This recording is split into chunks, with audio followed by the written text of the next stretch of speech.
जय हिंद स्टूडेंट्स, स्वागत है आप सबका एक बार फिर से प्रारंभ क्लासेस की एजुकेशनल प्लेटफॉर्म पर। और आज हम लोग करने वाले हैं क्लास 10th का एक बहुत ही अच्छा चैप्टर जिसका नाम है मैन्युफैक्चरिंग इंडस्ट्रीज। हिंदी में आप इसको कह सकते हैं विनिर्माण उद्योग। तो मैन्युफैक्चरिंग इंडस्ट्रीज से कहने का मतलब क्या होता है आदमी का। तो आपको पता होना चाहिए कि इकोनॉमी जो में हम लोग primary sector, secondary sector, tertiary sector को पढ़ते हैं।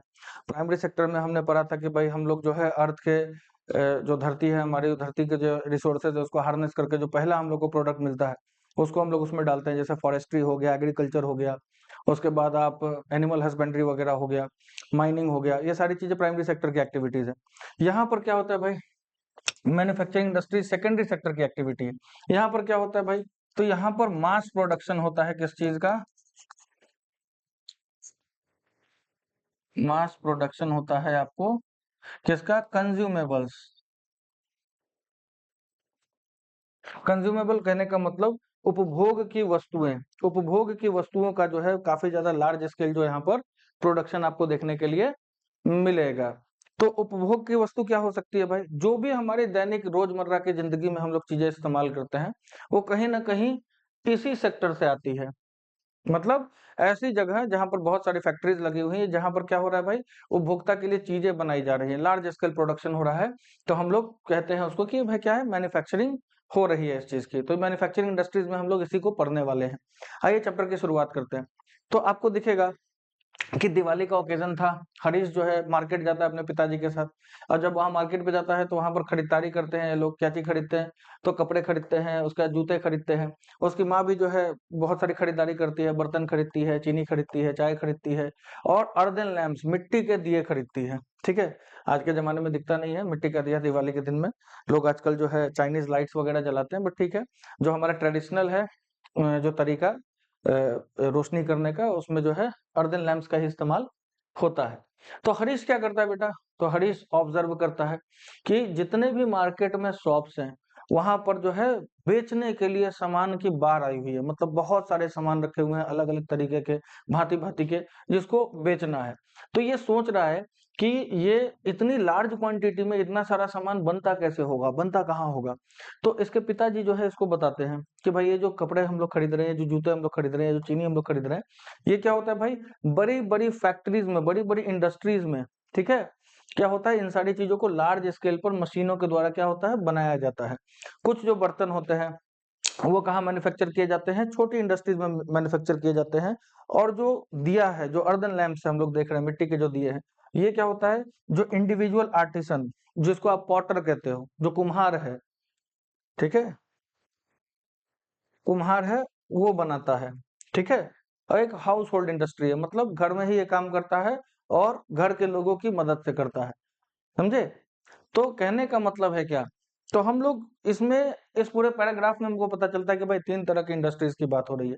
ठीक है, एक लार्ज स्केल इंडस्ट्री की बात हो रही है, एक स्मॉल स्केल इंडस्ट्री की बात हो रही है, और एक किसकी बात हो रही है भाई, तो कॉटन इंडस्ट्री कह सकते हैं आप, जिसको इंडिविजुअल लेवल पर जो है किसान, ठीक है, किसान कह लो, या फिर किसान नहीं कहेंगे, कोई भी एक आदमी जो है अपने लेवल पर, अपने परिवार के लेवल पर उसको चला रहा है। चलिए, तो अब देखो, तो मैन्युफैक्चरिंग क्या होता है। तो मैन्युफैक्चरिंग का आपको डेफिनेशन यहाँ से यहाँ तक दिया हुआ है। क्या है भाई, तो प्रोडक्शन ऑफ गुड्स है, मतलब जो भी साज सामान है उसका उत्पादन है। कितनी क्वांटिटी में, बहुत ज्यादा क्वांटिटी में। ठीक है, और कैसे, तो रॉ मटेरियल्स है उसको प्रोसेस करके, ठीक है, रॉ मटेरियल्स है उसको प्रोसेस करके हम लोग जो ज्यादा वैल्यूएबल गुड बनाते हैं, ज्यादा वैल्यूएबल सामान बनाते हैं, जिसकी डिमांड मार्केट में है, उसी को हम लोग, इसी प्रोसेस को हम लोग क्या कहते हैं, मैन्युफैक्चरिंग कहते हैं। फॉर एग्जांपल बिस्किट है, बिस्किट आपको बनाना है तो आपको क्या चाहिए, आपको फ्लोर चाहिए, आपको शुगर चाहिए, आपको ऑयल चाहिए। समझे, बिगर वेजिटेबल ऑयल वगैरह थोड़ा सा पड़ता है उसमें। ठीक है, तो अब इन तीनों चीजों को जब आप मार्केट में बनाने के लिए, मतलब मार्केट में बेचने के लिए लार्ज स्केल पर प्रोड्यूस करोगे, और जाहिर सा बात है उसकी वैल्यू इन तीनों की कॉस्ट से ज्यादा हो जाएगी। ठीक है, जब आप बनाओगे तो आप एक चीज को नोटिस करना कि जो उसमें जो भी 100 ग्राम का एक बिस्किट का पैकेट है, उसमें रॉ मटेरियल कितने का लगा हुआ है। तो जो रॉ मटेरियल की जो लागत होगी उससे ज्यादा ही उसका प्राइस होगा। समझे। तो ये बात है, तो ये जो थोड़ा सा ज्यादा वैल्यूबल हो जाता है मैन्युफैक्चरिंग के बाद कोई भी सामान, क्योंकि उसमें हर स्टेज पर जो है आपको क्या होता है, ऐड ऑन होते जाता है। जो कॉस्ट है उसका, जो भी चीजें उसमें लग रही हैं, आप देखोगे उसमें क्या लगेगा भाई, तो उसमें रॉ मटेरियल्स लगेंगे, उसमें लेबर लगेगा, उसमें और भी बहुत तरह के सामान लगेंगे, समझे। तो अब देखोगे क्या, तो क्या आपको पता है कि भाई जो कागज होता है वो किस चीज से बनाया जाता है भाई, तो वो वुड से बनाया जाता है, मतलब लकड़ी से बनाया जाता है। आज के टाइम में बैम्बू से भी बनाया जा रहा है। जो शुगर केन का जो वेस्ट होता है जिसको बैगसी बोलते हैं हम लोग, उससे भी कागज बनाए जा रहे हैं। ठीक है, बट मोस्ट प्रिडोमिनेटली आप कहोगे तो किस चीज से बनाया जाता है, तो लकड़ी से बनाया जाता है। उसके बाद आप अगर देखोगे तो चीनी किस चीज से बनाई जाती है, गन्ने से बनाई जाती है। जो हमारा लोहा, आयरन और स्टील है वो किससे हो रहा है भाई, तो मिनरल है, जो हम लोग खनिज के रूप में जो लोहा को निकालते हैं, जो कच्चा लोहा निकालते हैं उससे बनाया जा रहा है। ठीक है, एल्यूमिनियम कहाँ से निकल रहा है भाई, तो बॉक्साइट से निकल रहा है, बॉक्साइट और क्रायोलाइट, एल्यूमिनियम के दो ओर्स होते हैं, उसी से एल्यूमिनियम निकाला जाता है। ठीक है, तो आपको ये भी पता है कि भाई हम लोग जो कपड़े पहनते हैं, जो कुछ अलग अलग तरह के जो हम लोग कपड़े पहनते हैं, खास तरह के कपड़े पहनते हैं, वो भी क्या होते हैं, मैन्युफैक्चर्ड होते हैं ऐसे यार्न से, ऐसे धागों से जो इंडस्ट्रियल प्रोडक्ट है। फॉर एग्जांपल आपने सिंथेटिक फाइबर के बारे में सुना होगा, जिसमें आप पॉलिस्टर के बारे में पढ़ते हैं, आप रेयन के बारे में पढ़ते हैं, आप एक्रेलिक के बारे में पढ़ते हैं। ये सब क्या है, ये सब इंडस्ट्रियल प्रोडक्ट है। कहने का मतलब है क्या, कि ये सब जो है, ये सारे जो है आपको केमिकली सिंथेसाइज्ड जो है आपको यार्न है, नेचुरल नहीं है। नेचुरल में क्या हो जाएगा, कॉटन हो जाएगा, नेचुरल में आपका हो जाएगा वुल हो जाएगा, जो एनिमल के जो है जानवरों के जो है, जो बाल होते हैं, शरीर से फर होते हैं, उससे बनाया जाता है। ठीक है, सिल्क हो जाएगा आपका नेचुरल फाइबर। बट जितने भी सिंथेटिक फाइबर हैं वो क्या होते हैं भाई, केमिकली सिंथेसाइज किए जाते हैं। तो अब देखो, तो अब देखिए, तो जो लोग भी एम्प्लॉयड होते हैं सेकेंडरी एक्टिविटीज में, मतलब जो लोग भी मैन्युफैक्चरिंग का काम करते हैं, ये प्राइमरी मटेरियल्स को बदलते हैं, कन्वर्ट करते हैं, मैन्युफैक्चर करते हैं, किस चीज में, फिनिश्ड गुड्स में, समझे। मतलब रॉ मटेरियल को प्रोसेस करके कुछ वैल्यूएबल बनाते हैं, कंज्यूमेबल बनाते हैं, जिसकी मार्केट में डिमांड होगी और जिसको कोई इंसान क्या करेगा, खरीदेगा। तो देखो, तो अब आप देखोगे कि स्टील की फैक्ट्रीज में भी वर्कर्स एम्प्लॉयड हैं। ठीक है, कार की फैक्ट्रीज में, बड़े बड़ी जहां पर शराब वगैरह बनाई जाती है। ठीक है, टेक्सटाइल इंडस्ट्रीज में भी वर्कर्स हैं, बेकरीज में भी वर्कर्स हैं। तो ये सारे लोग इसी कैटेगरी में आते हैं। ये सारे जहां पर भी जो है प्रोसेसिंग हो रही है वो सब मैन्युफैक्चरिंग के ही कैटेगरी में आएगा। तो अब देखिएगा, तो कुछ ऐसे लोग भी हैं जो क्या कर रहे हैं भाई, जो सर्विसेज प्रोवाइड कर रहे हैं। ठीक है, तो जो सर्विस प्रोवाइड करते हैं वो सेकेंडरी सेक्टर में नहीं आते, वो टर्शियरी सेक्टर में आते हैं। तो हम लोग फिलहाल इस चैप्टर में सारा का सारा कंसंट्रेशन सेकेंडरी एक्टिविटी के बारे में रखेंगे, मतलब मैन्युफैक्चरिंग जो है आपको उसके बारे में रखेंगे। हम लोग अभी सर्विस सेक्टर को नहीं पढ़ेंगे। अब देखिए, आज के टाइम में, मॉडर्न टाइम्स में, किसी भी देश की स्ट्रेंथ जो है, जो इकोनॉमिक स्ट्रेंथ है, कि आर्थिक रूप से कोई भी देश कितना ज्यादा मजबूत है, ये किस बात पर डिपेंड करता है, कि भाई वहां पर किस लेवल पे जो है मैन्युफैक्चरिंग इंडस्ट्रीज का डेवलपमेंट हो रखा है, मतलब वहां कितनी ज्यादा मैन्युफैक्चरिंग हो रही है। एग्जांपल ले लो चाइना। चाइना के बारे में आपने पढ़ा होगा कि आज के डेट में इलेक्ट्रॉनिक्स का हब है। क्यों है, तो वहां पर बहुत ही लार्ज स्केल जो है मैन्युफैक्चरिंग होती है, पूरे दुनिया से जो है वहां पर सेल किया जाता है, जिसके कारण उसकी इकोनॉमी काफी ज्यादा स्ट्रांग होते जा रही है। चाइना की इकोनॉमी में सबसे ज्यादा जो है मैन्युफैक्चरिंग का योगदान है, और मैन्युफैक्चरिंग में भी इलेक्ट्रॉनिक आइटम्स का सबसे ज्यादा योगदान आपको देखने के लिए मिलेगा। चलिए, अब यहाँ से हम लोग पढ़ेंगे इंपॉर्टेंस ऑफ मैन्युफैक्चरिंग। आपसे एक सवाल बोर्ड्स में पूछा जा सकता है सीधे, कि what is the importance of manufacturing, या फिर मैन्युफैक्चरिंग की इम्पोर्टेंस पर जो है आप कुछ जो है एक्सप्लेनेशन दीजिए, विवरण दीजिए, उसका डिस्क्रिप्शन दीजिए। इस तरह के सवाल आपसे पूछे जा सकते हैं। तो अब देखिए, तो किसी भी देश में अगर आप देखिएगा, इकोनॉमिक डेवलपमेंट का बैकबोन माना जाता है मैन्युफैक्चरिंग। ठीक है, सेकेंडरी एक्टिविटी जो है, सेकेंडरी सेक्टर जो है, किसी भी देश में डेवलपमेंट का बैकबोन है, समझे। कि उसके कारण है, कुछ क्या क्या कारण है वो सब पॉइंट वाइज यहाँ दिए गए हैं, जिसको हम लोग अभी एक्सप्लेन करेंगे, समझने की कोशिश करेंगे। तो देखो, मैन्युफैक्चरिंग से सिर्फ एग्रीकल्चरल जो है, एग्रीकल्चर जो है, खेती जो है, वो मॉडर्नाइज नहीं होती। मॉडर्नाइज कैसे हुआ है भाई, तो आपको पता होगा पहले के टाइम में हल से खेती की जाती थी, बैलों से खेती की जाती थी, मैनुअल लेबर लगता था, उसके लिए इंसान अपना मेहनत करता था। आज के टाइम में क्या है, बहुत सारी मशीन है, ट्रैक्टर है, थ्रेशर है, और भी बहुत तरह की मशीन है, जिसका इस्तेमाल हम लोग करते हैं क्या करने के लिए, खेती वगैरह करने के लिए।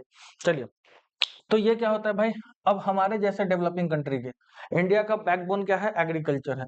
क्यों है एग्रीकल्चर जो है हमारी इकोनॉमी का बैकबोन, क्योंकि सबसे ज्यादा एम्प्लॉयमेंट एग्रीकल्चर का ही है। आप अगर जीडीपी में योगदान दोगे, देखोगे तो जीडीपी में योगदान सबसे ज्यादा सर्विस सेक्टर का है, इसमें कोई दो राय नहीं है। लेकिन अभी भी एम्प्लॉयमेंट सबसे ज्यादा कौन प्रोवाइड कर रहा है?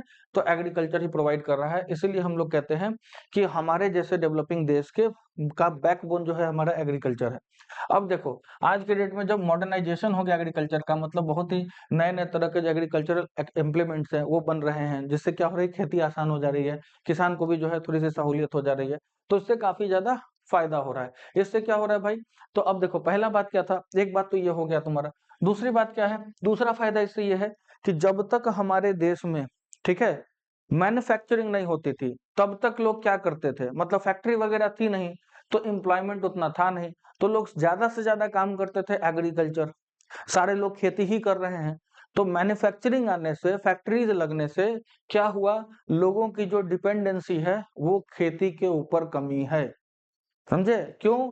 क्योंकि खेती जो है भाई एक पीरियोडिक इनकम देने वाला जो है आपको, खेती जो है एक पीरियोडिक इनकम देने वाला आपको जो है सोर्स है। समझे? और एक सेकंड रुकना जरा,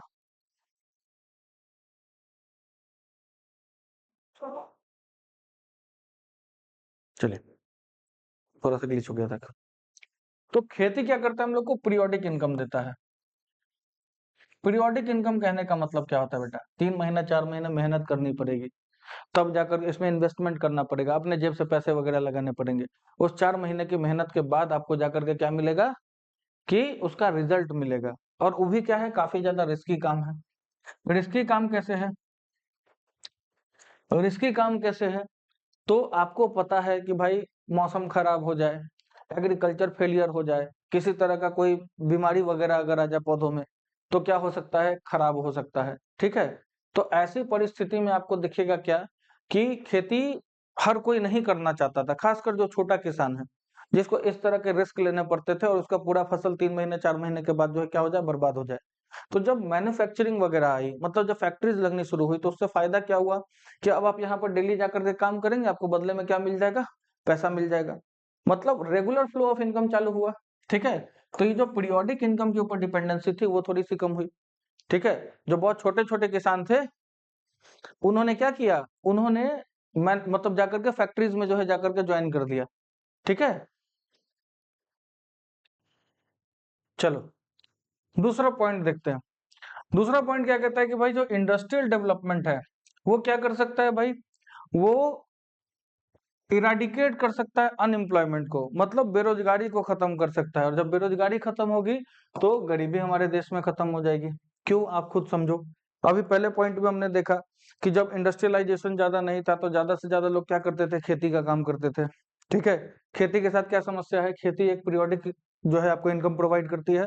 दूसरा बात, रिस्की काम है, 3 महीने 4 महीने आपको अपना पैसा डाल के इंतजार करना पड़ेगा। अगर वो भी अगर फसल बर्बाद हो गई किसी भी कारण से, तो आपका सारा मेहनत पैसा बर्बाद। ठीक है, जब इंडस्ट्रियलाइजेशन आया ऐसा, तो आप देखो एक बहुत बड़ा तबका होगा, जो छोटे छोटे किसानों का तबका होगा, जो डरते थे खेती करने से, कि भाई खेती करेंगे अगर बर्बाद हो गया कहीं के नहीं रहेंगे, तो वो लोग कहाँ आ जाएंगे, यहाँ पर काम करने आ जाएंगे। क्यों? क्योंकि यहाँ पर रेगुलर इनकम है।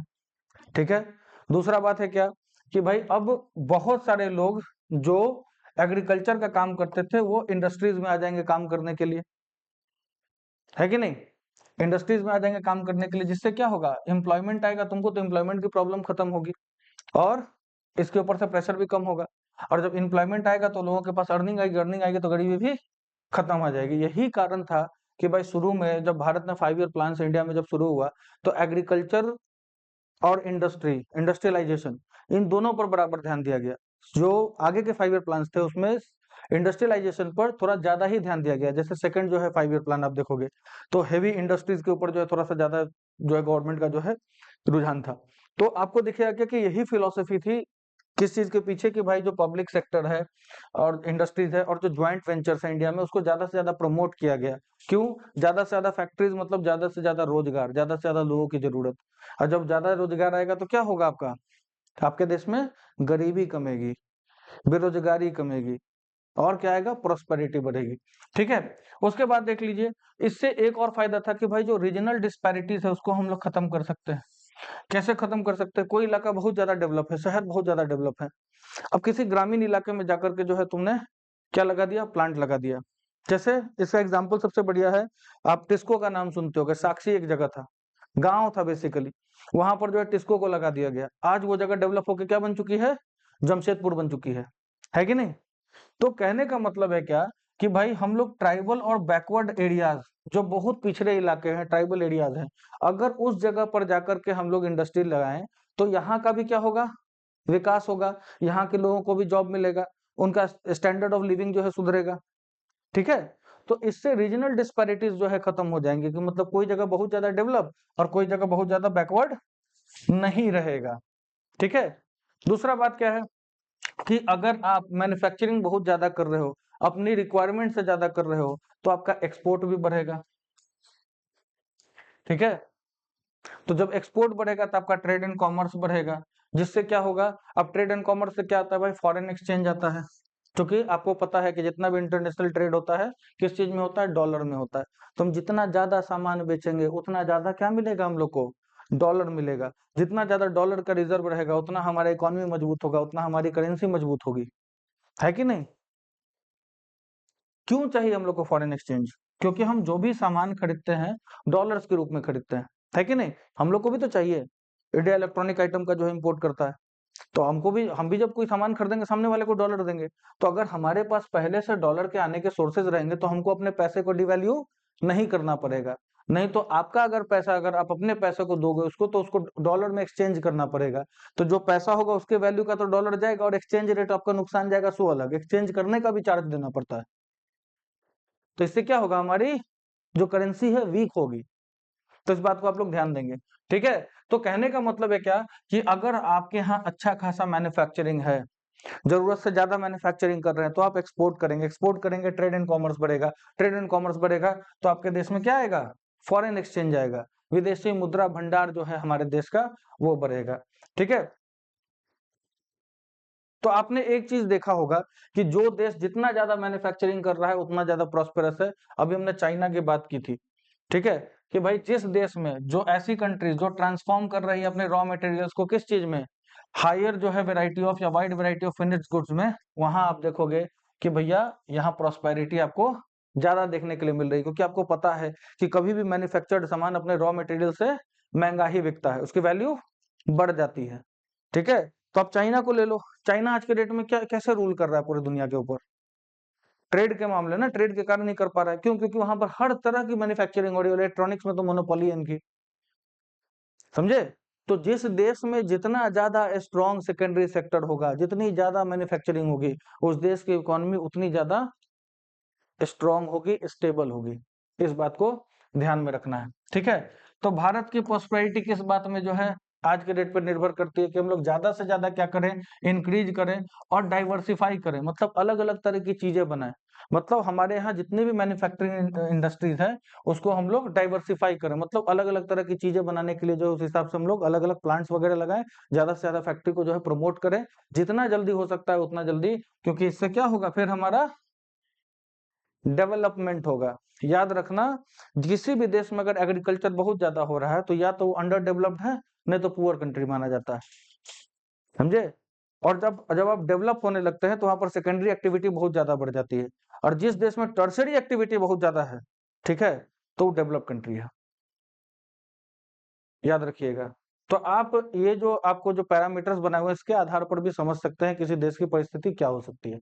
चलो, तो अब देखो, एक क्वेश्चन आपसे सीबीएसई में बार बार पूछा जाता है कि agriculture and industry are not exclusive of each other, माने एग्रीकल्चर और इंडस्ट्री एक दूसरे से अलग नहीं है, दोनों हाथों हाथ चलते हैं। इस बात को एक्सप्लेन कीजिए, सीबीएसई का फेवरेट क्वेश्चन है इस चैप्टर से। ठीक है, कि भाई दोनों हाथों हाथ चलते हैं, इस बात को एक्सप्लेन एक्सप्लेन कीजिए। अब कैसे कहा जा रहा है, अब इंडिया में सबसे ज्यादा आपको पता है कि एग्रीकल्चर में लोग एम्प्लॉयड है, मतलब अच्छा खासा एग्रीकल्चर हो रहा है। हमारे यहाँ इंडस्ट्रीज भी सबसे ज्यादा क्या है भाई, तो एग्रो बेस्ड इंडस्ट्री है।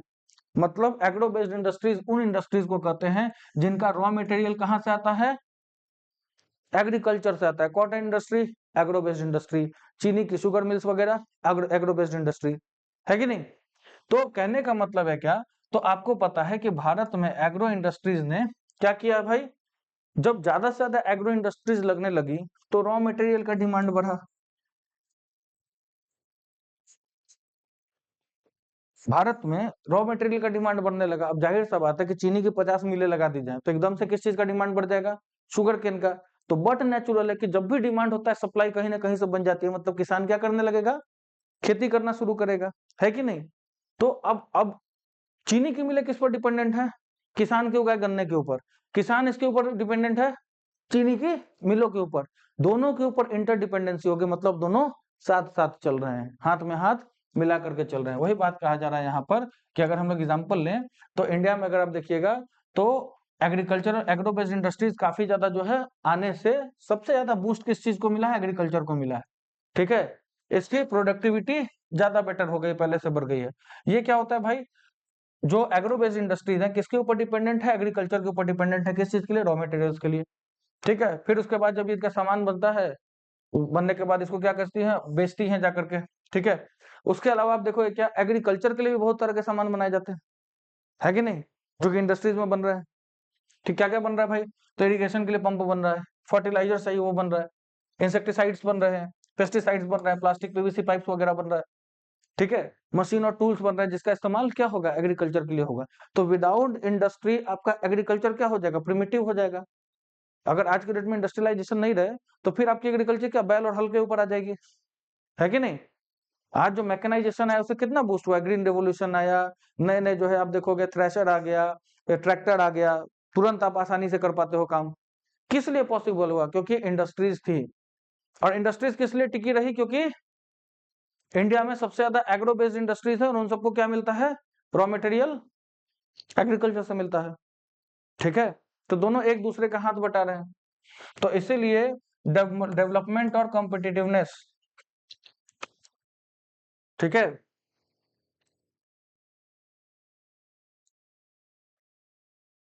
तो जो भी डेवलपमेंट हुआ मैन्युफैक्चरिंग इंडस्ट्री का, जो भी कॉम्पिटिटिवनेस आई, इसने क्या किया है? सिर्फ एग्रीकल्चर को मदद ही नहीं किया है, किस चीज में भाई? अपना प्रोडक्शन बढ़ाने में, बट उसको और ज्यादा इफिशियंट भी किया है। उसके प्रोसेस को और ज्यादा क्या किया है? इफिशियंट, आसान भी बनाया है।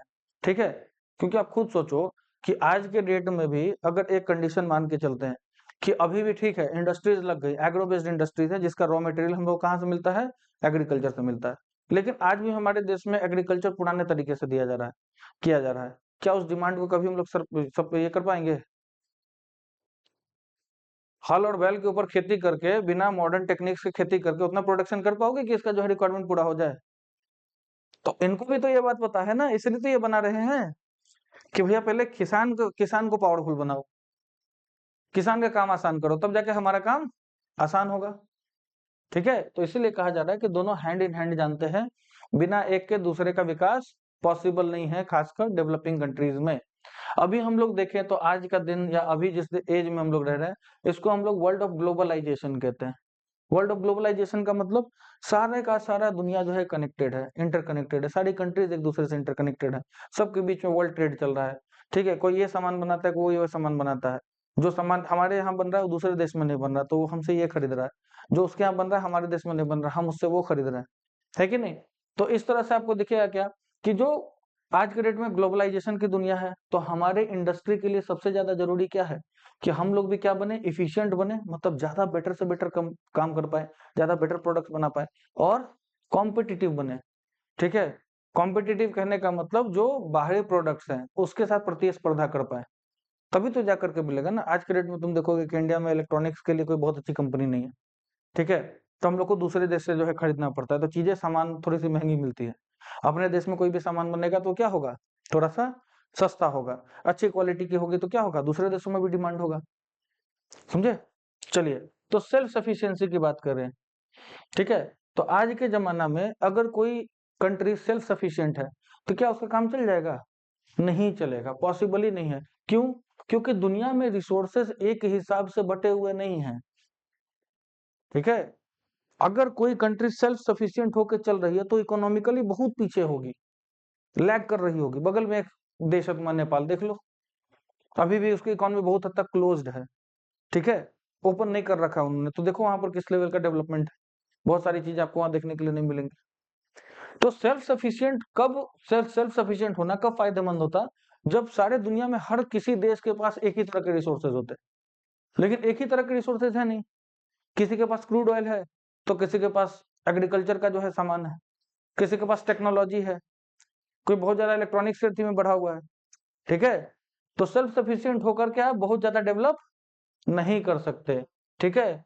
तो हमारा जो मैन्युफैक्चर्ड सामान है, ठीक है, अपना सामान तो अपने देश में बेच ले रहे हैं, चल जाएगा काम, कोई दिक्कत नहीं, यहाँ का आदमी कॉम्प्रोमाइज कर लेगा। लेकिन जो वर्ल्ड लेवल का सामान है उसके साथ compete करने के लिए क्या करना पड़ेगा, हम लोगों को भी अपनी क्वालिटी बढ़ानी पड़ेगी। किस लेवल पर बढ़ानी पड़ेगी कि भैया जो इंटरनेशनल मार्केट में सामान उतर रहा है उसके अगर बराबरी में हमारी क्वालिटी आएगी तभी हम उसके साथ compete कर पाएंगे, और तभी हमारे सामान का डिमांड क्या होगा, मार्केट में बढ़ेगा। तब भी जो है तुम्हारा क्या होगा, भारत जो है इंटरनेशनल मार्केट में क्या कर पाएगा, compete कर पाएगा। हम लोग आज के डेट में काहे नहीं compete कर पा रहे, एक तो हमारे यहाँ का मैन्युफैक्चरिंग इंडस्ट्री अभी उतना ज्यादा डाइवर्सिफाई नहीं हुआ है, मतलब हर तरह की चीजें हम लोग बना नहीं पाते हैं, और जो चीजें हम लोग बनाते हैं वो जो इंटरनेशनल लेवल की क्वालिटी है उसके साथ मैच नहीं कर पाती है, ठीक है। आज के डेट में सबसे ज्यादा मुश्किल है अमेरिका में सामान बेचना, अमेरिका के मार्केट में सामान बेचना बहुत ज्यादा मुश्किल है, बहुत ज्यादा टेस्टिंग वगैरह करते हैं वो लोग चीज का। बट इंडिया के कुछ ऐसी कंपनी जो सारे पैरामीटर्स को जो है उसे सेटिस्फाई करके वहां पर अपना प्रोडक्ट बेच रहे हैं, जैसे अमूल है, मिल जाएगा आपको। लेकिन बहुत सारी ऐसी कंपनीज हैं जो उस लेवल पर उस क्वालिटी का प्रोडक्ट ही नहीं बना पाती। तो हम लोग को क्या करना है, इस पर उतना मेहनत करने की जरूरत है। आज जो क्लासिफिकेशन ऑफ इंडस्ट्रीज की बात करते हैं कि इसका वर्गीकरण हम लोगों ने किस आधार पर किया, ठीक है, कितना जो है कितने पार्ट्स में, या फिर कह सकते हो आप कितने सेक्शंस में हमने इसको क्लासिफाई किया, आगे देख लीजिए। तो हम लोग क्या करेंगे भाई, तो अभी देखो हमारे अपने जीवन में जो भी सामान हम डेली यूज करते हैं उसको थोड़ा सा लिस्ट आउट करने की कोशिश करो। जैसे ट्रांजिस्टर हो गया, इलेक्ट्रिक बल्ब हो गया, वेजिटेबल ऑयल जिसको खाने का जो हम लोग सामान बोलते हैं, मतलब खाद्य तेल जो बोलते हैं हम लोग, ठीक है, सीमेंट हो गया, ग्लासवेयर शीशे का सामान हो गया, पेट्रोल हो गया, मैचेस हो गया, स्कूटर हो गया, ऑटोमोबाइल्स हो गया, मेडिसिन हो गए, और भी बहुत तरह के सामान, ठीक है। तो अब हम लोग क्या करेंगे भाई, तो अब इन सारी चीजों को क्लासिफाई करने के लिए हम लोग को एक बेसिस चाहिए, क्राइटेरिया चाहिए, जिसके आधार पर हम लोग क्या कर सके, इसको बांट सके, ठीक है, और इसकी मैन्युफैक्चरिंग को बेटर समझ सके, समझे। तो इंडस्ट्रीज को हमने किस तरह से किया है, अलग अलग आधारों पर जो है क्लासिफाई किया है। सबसे पहले क्लासिफिकेशन है कि भाई सोर्स ऑफ रॉ मटेरियल क्या है, कि इसका कच्चा माल जो है कहाँ से आ रहा है, ठीक है। तो एग्रो बेस्ड इंडस्ट्री नंबर 1 है, दूसरा मिनरल बेस्ड इंडस्ट्री है, ठीक है। मतलब अगर आपका रॉ मटेरियल कहाँ से आ रहा है, एग्रीकल्चर से आ रहा है। For example cotton agricultural produce है, ठीक है, जो आपका वुल होता है, क्या कहते हैं, ऊन होता है, जो जानवरों से हम लोग को मिलता है, एग्रीकल्चर प्रोड्यूस है, जूट हो गया, सिल्क हो गया, टेक्सटाइल हो गया, रबर हो गया, शुगर हो गया, ठीक है। उसके बाद चीनी हो गया, कॉफी हो गया, एडिबल ऑयल हो गया। ये सब क्या होता है भाई, एडिबल ऑयल के लिए मान लो किसी को मस्टर्ड ऑयल बनाना है तो क्या चाहिए, सरसों चाहिए, सरसों कहाँ से मिलेगा, खेती से मिलेगा। तो वो सारी इंडस्ट्रीज जिनका रॉ मटेरियल एग्रीकल्चर से आता है उसको हम लोग क्या बोलते हैं, एग्रो बेस्ड इंडस्ट्री बोलते हैं। दूसरा नंबर है क्या, mineral based industry. Mineral based industry, आपको पता है मिनरल क्या होता है, naturally occurring substance with a fix chemical composition, ठीक है, तो उसको बोलते हैं मिनरल। तो मिनरल पर जो भी आधारित होगा, मतलब कि जिसका रॉ मटेरियल मिनरल से आता है, जैसे आयरन एंड स्टील हो गया, सीमेंट हो गया। सीमेंट के लिए क्या चाहिए आपको, लाइमस्टोन चाहिए ना, लाइमस्टोन सिलिका वगैरह कहाँ से आता है भाई, मिनरल है सब, ठीक है। एल्यूमिनियम हो गया, बॉक्साइट चाहिए, ठीक है। मशीन टूल्स वगैरह हो गए तो उसके लिए लोहा वगैरह का इस्तेमाल होगा। पेट्रोकेमिकल्स हो गया, वो भी जमीन से निकलता है कि नहीं। तो जिस चीज के लिए भी रॉ मटेरियल हम लोग को मिनरल से मिल रहा है उसको हम लोग क्या बोलेंगे, मिनरल बेस्ड। तो जो आधार है कि भाई सोर्स ऑफ रॉ मटेरियल है, उसके आधार पर हमने क्या किया, दो भागों में बांटा इंडस्ट्री को, एक हो गया एग्रो बेस्ड इंडस्ट्री और दूसरा हो गया मिनरल बेस्ड इंडस्ट्री। अब हम लोग क्या कहेंगे कि उनका रोल क्या है, ठीक है, किस तरह की भूमिका जो है निभा रहा है। तो उसके आधार पर होगा आपको दो, फिर देख लो। तो सबसे पहला होगा बेसिक या की इंडस्ट्री, ठीक है।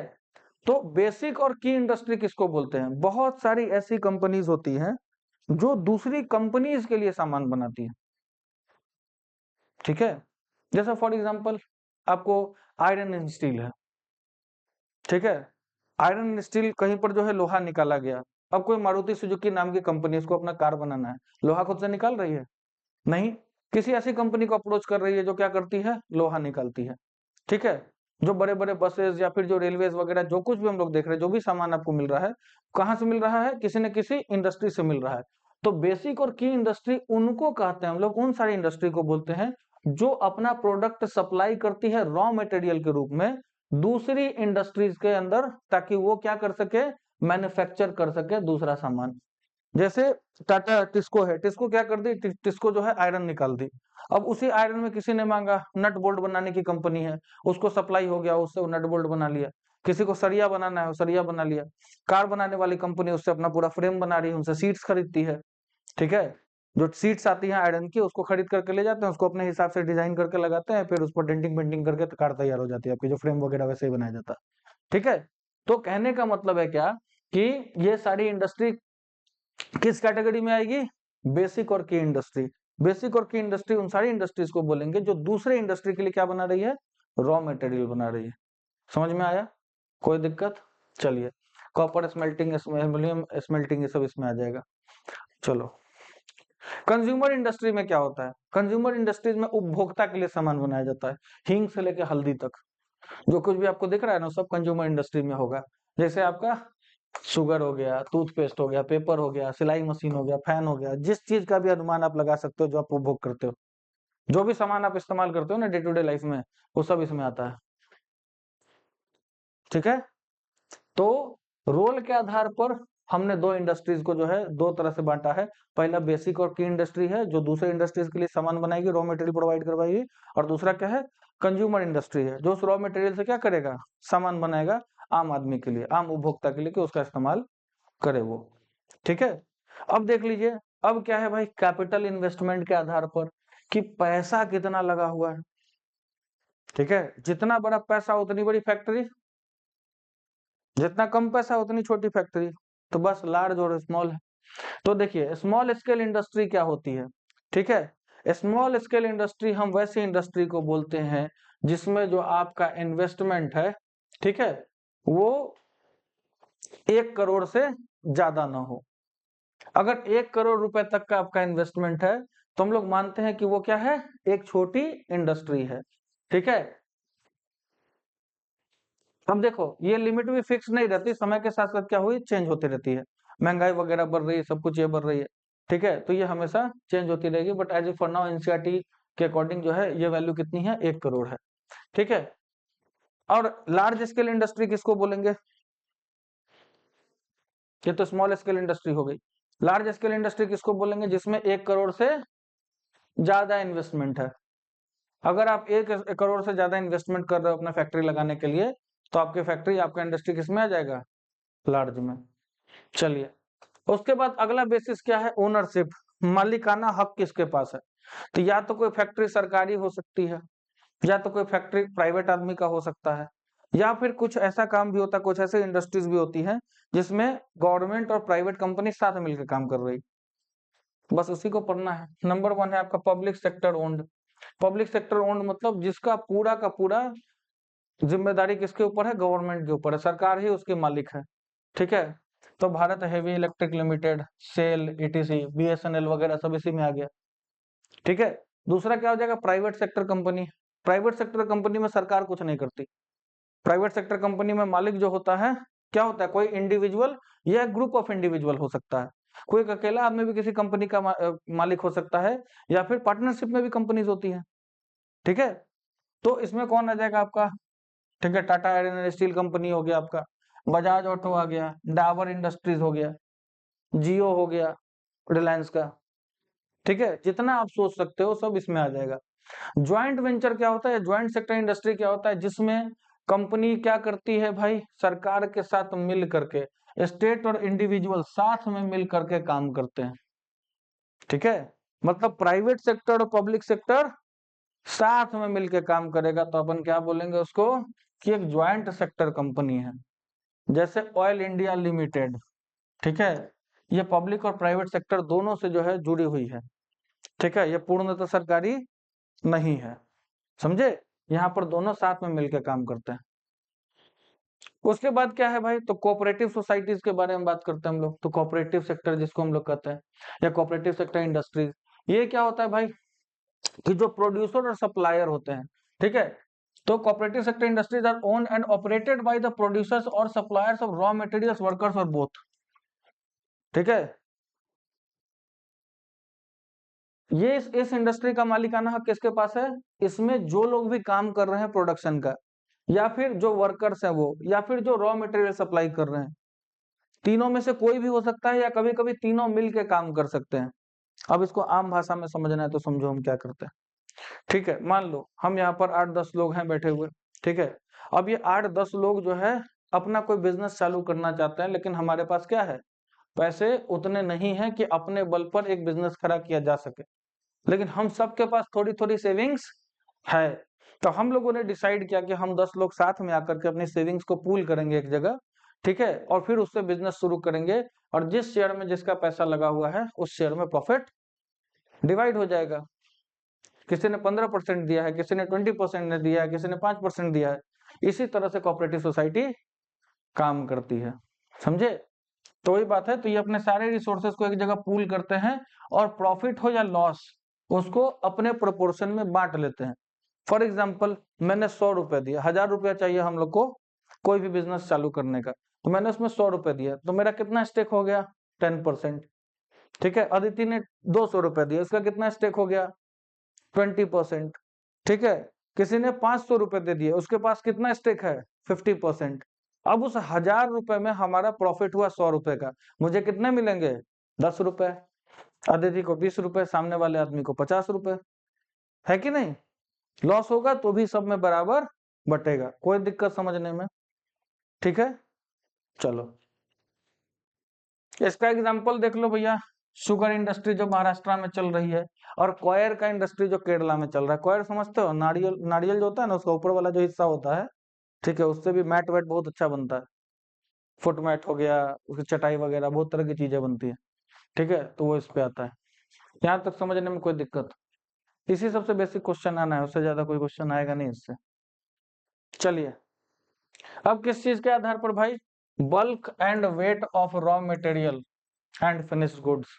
ठीक है, मतलब जो भी आप सामान बना रहे हो ना, उसका वजन कितना है। तो नाम से कोई भी चीज, या तो कोई बहुत भारी भरकम सामान बना रहा होगा, नहीं तो कोई हल्का सामान बना रहा होगा। तो पहला में आता है आपका हेवी इंडस्ट्रीज, जैसे आयरन एंड स्टील है। आयरन एंड स्टील में कोई सामान हल्का बनने वाला है नहीं, बड़ी बड़ी मशीन्स बहुत भारी भारी होती हैं। ठीक है, और हल्का में क्या हो जाएगा आपका? लाइट इंडस्ट्रीज, जिसमें हल्का रॉ मटेरियल वगैरह इस सब का इस्तेमाल किया जाता है, ताकि हल्का सामान सब जो है बनाया जा सके, जैसे इलेक्ट्रॉनिक गुड्स इंडस्ट्री है आज के डेट में। ठीक है, पतले पतले लैपटॉप्स आ गए आज के टाइम, पहले 10-10 केजी का आता था। छोटा छोटा ईयरफोन है जेब में लेके घूम रहे हो, हल्का फुल्का सामान है कि नहीं? चलिए, कोई दिक्कत समझने में? या एक एक्टिविटी दिया हुआ है क्लासिफाई करने के लिए, देख लेना अपना। अब एक एक करके सबको पढ़ते हैं। यहाँ तक कोई दिक्कत है?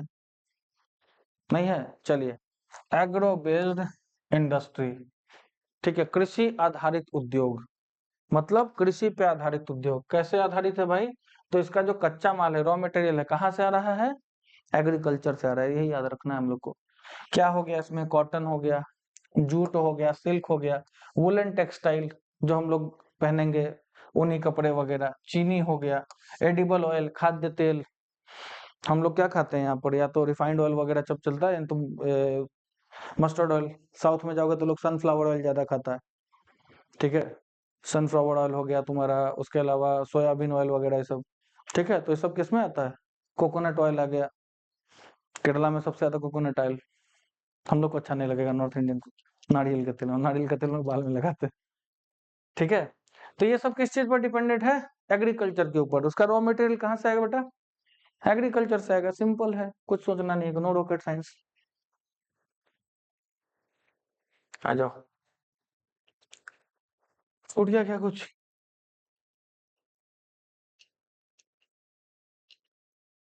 चलिए, टेक्सटाइल इंडस्ट्री में जो पूरा प्रोसेस है, ठीक है, यहाँ पर एक डायग्राम बना करके समझाया गया है। सबसे पहले फाइबर प्रोडक्शन होना है, मतलब किसान क्या उगाएगा? कपास उगाएगा, कपास यानी कॉटन। ठीक है, अब कॉटन से क्या बनाया जाएगा आपका? ठीक है, ये रॉ फाइबर प्रोडक्शन हो गया आपका, कच्चा फॉर्म में जो फाइबर है आपका। फिर ये कहाँ जाएगा? स्पिनिंग के लिए जाएगा। स्पिनिंग मतलब उससे धागा बनाया जाएगा कपास से, ठीक है। धागा बन गया, धागा बनने के बाद क्या हो जाएगा, वीविंग और नीटिंग होगा, मतलब उसको बुना जाएगा। बुनने से क्या बनेगा, हमारा कपड़ा या फैब्रिक बन जाएगा, ठीक है। मतलब वीविंग और नीटिंग इंडस्ट्री का काम है कपड़े बनाना, फैब्रिक बनाना। स्पिनिंग इंडस्ट्री का काम क्या है, धागा बनाना। और फाइबर प्रोडक्शन कौन कर रहा है, रॉ फाइबर किसान कर रहा है, जाहिर सा बात है। उसके बाद फिर ये कहाँ जाएगा, कलर होने के लिए जाएगा। ऐसा थोड़ी है कि आप सिर्फ व्हाइट ही कपड़ा पहनते हो, नहीं। तो कपड़ा को क्या किया जाता है, कलर किया जाता है, तो किसी और के पास जाएगा जो डाइंग और फिनिशिंग का काम करेंगे, ठीक है। और कभी कभी यहाँ पर जो आप देखोगे ये इंटर रिलेशन दिखा रहा है, इंटर रिलेशन दिखा रहा है, क्यों, क्योंकि भाई डाइंग और फिनिशिंग और garment manufacturing most of the time एक ही जगह होती है, क्योंकि कंपनीज अपने हिसाब से कलर सेलेक्ट करती है और अपने हिसाब से कपड़ों को बनाती है। इसलिए यहाँ पर ये इंटरकनेक्टिविटी दिखाया जा रहा है आपको, समझे। और यहाँ पर क्या बन जाएगा आपका, फाइनली गारमेंट तैयार हो जाएगा जो आप पहनेंगे। वो शर्ट हो सकता है, पैंट हो सकता है, ठीक है, कोई और कपड़ा जो हो, कोट वगैरह ये सब जो भी है वो हो सकता है। कोई दिक्कत समझने में इसको, बहुत बढ़िया। आ जाओ टेक्सटाइल इंडस्ट्री की बात करते हैं, ठीक है। भारत की इकोनॉमी में बड़ा यूनिक पोजीशन है इसका, क्यों, क्योंकि भैया इंडस्ट्रियल प्रोडक्शन में बहुत बड़ा योगदान है आपके टेक्सटाइल्स का। अब बहुत बड़ा योगदान दे रहे हैं तो एम्प्लॉयमेंट भी दे रहे होंगे, तो भैया एम्प्लॉयमेंट भी दे रहे हैं, एम्प्लॉयमेंट जनरेशन कर रहे हैं। और भारत का बना हुआ टेक्सटाइल जो है दूसरे देशों में भी जाके बिकता है। इवन दूसरे देशों की कंपनीज भी इंडिया में आकर के सामान बना करके बेचती हैं। फॉर एग्जाम्पल, अगर आप कोई फॉरेन कंपनी के जो है कपड़े पहन रहे हो, तो इस बात को जाकर के बहुत ज्यादा बोस्ट मत करना कि हम तो इंग्लैंड का कंपनी का कपड़ा पहने। नहीं नहीं, खाली कंपनी का मार्क है, बना यही मुंबई में, समझे, खाली लोगो लगा हुआ रहता है। यहाँ पर मुंबई में ऐसे बहुत सारी जो है इंडस्ट्रीज है, जिसको बोलते हैं ना, जैसे ओईएम होता है ना इलेक्ट्रॉनिक्स में, ओरिजिनल इक्विपमेंट मैन्युफैक्चरर, आपने सुना होगा, ठीक है। कभी जाना अमेजोन पर देखना, मान लो तुमको तुम्हारे पास कोई फोन है, रियलमी का जो है फोन है, ठीक है, और उसका चार्जर तुमको चाहिए, ठीक है, तुम वहां पर लिखना रियलमी चार्जर, तो वहां पर एक चार्जर तुमको दिखेगा, ठीक है, जो एकदम रियलमी के चार्जर जैसा ही ओरिजिनल होगा, बस उसके ऊपर ब्रांडिंग नहीं होगी रियलमी की, और वहां लिखा हुआ रहेगा साइड में ओईएम। मतलब ये वही कंपनी चार्जर बना करके दे रही है जो रियलमी को चार्जर बना के दी थी, ओरिजिनल इक्विपमेंट मैन्युफैक्चरर।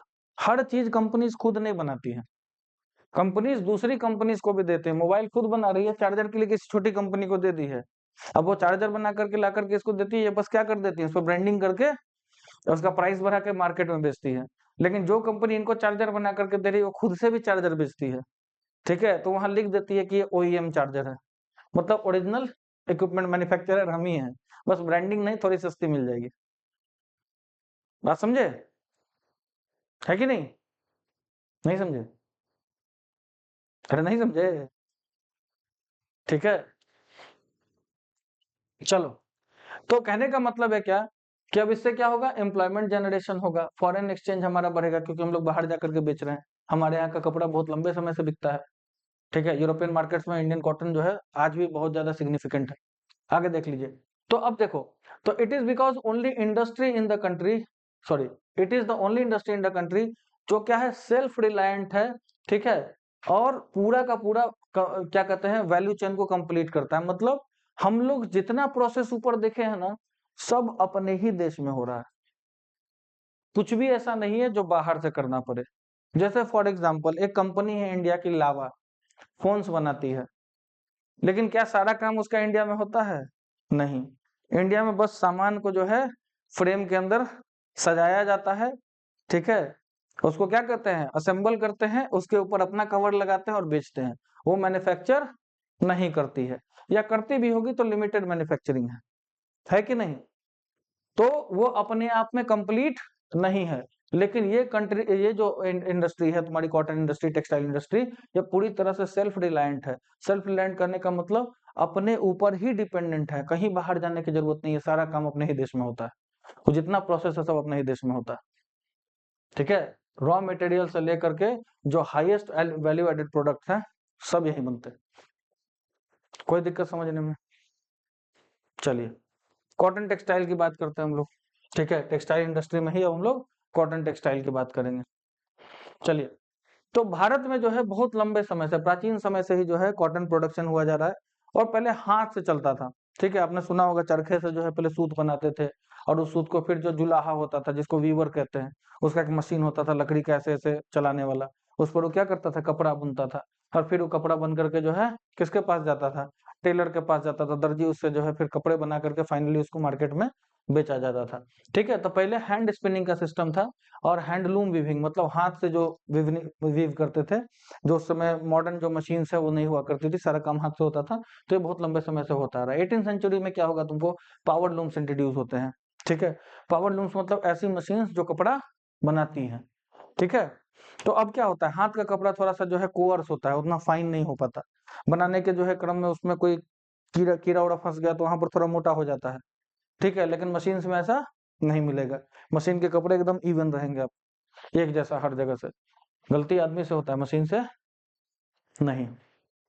ठीक है, बनाने वाला गलती कर रहा है लेकिन मशीन गलती नहीं करती है मोस्ट ऑफ द टाइम। तो देखो, अब अंग्रेजों के टाइम में आप देखोगे कि भाई कॉलोनियल पीरियड में हमारा जो ये ट्रेडिशनल इंडस्ट्री था, देखो काफी ज्यादा नुकसान हुआ। क्यों?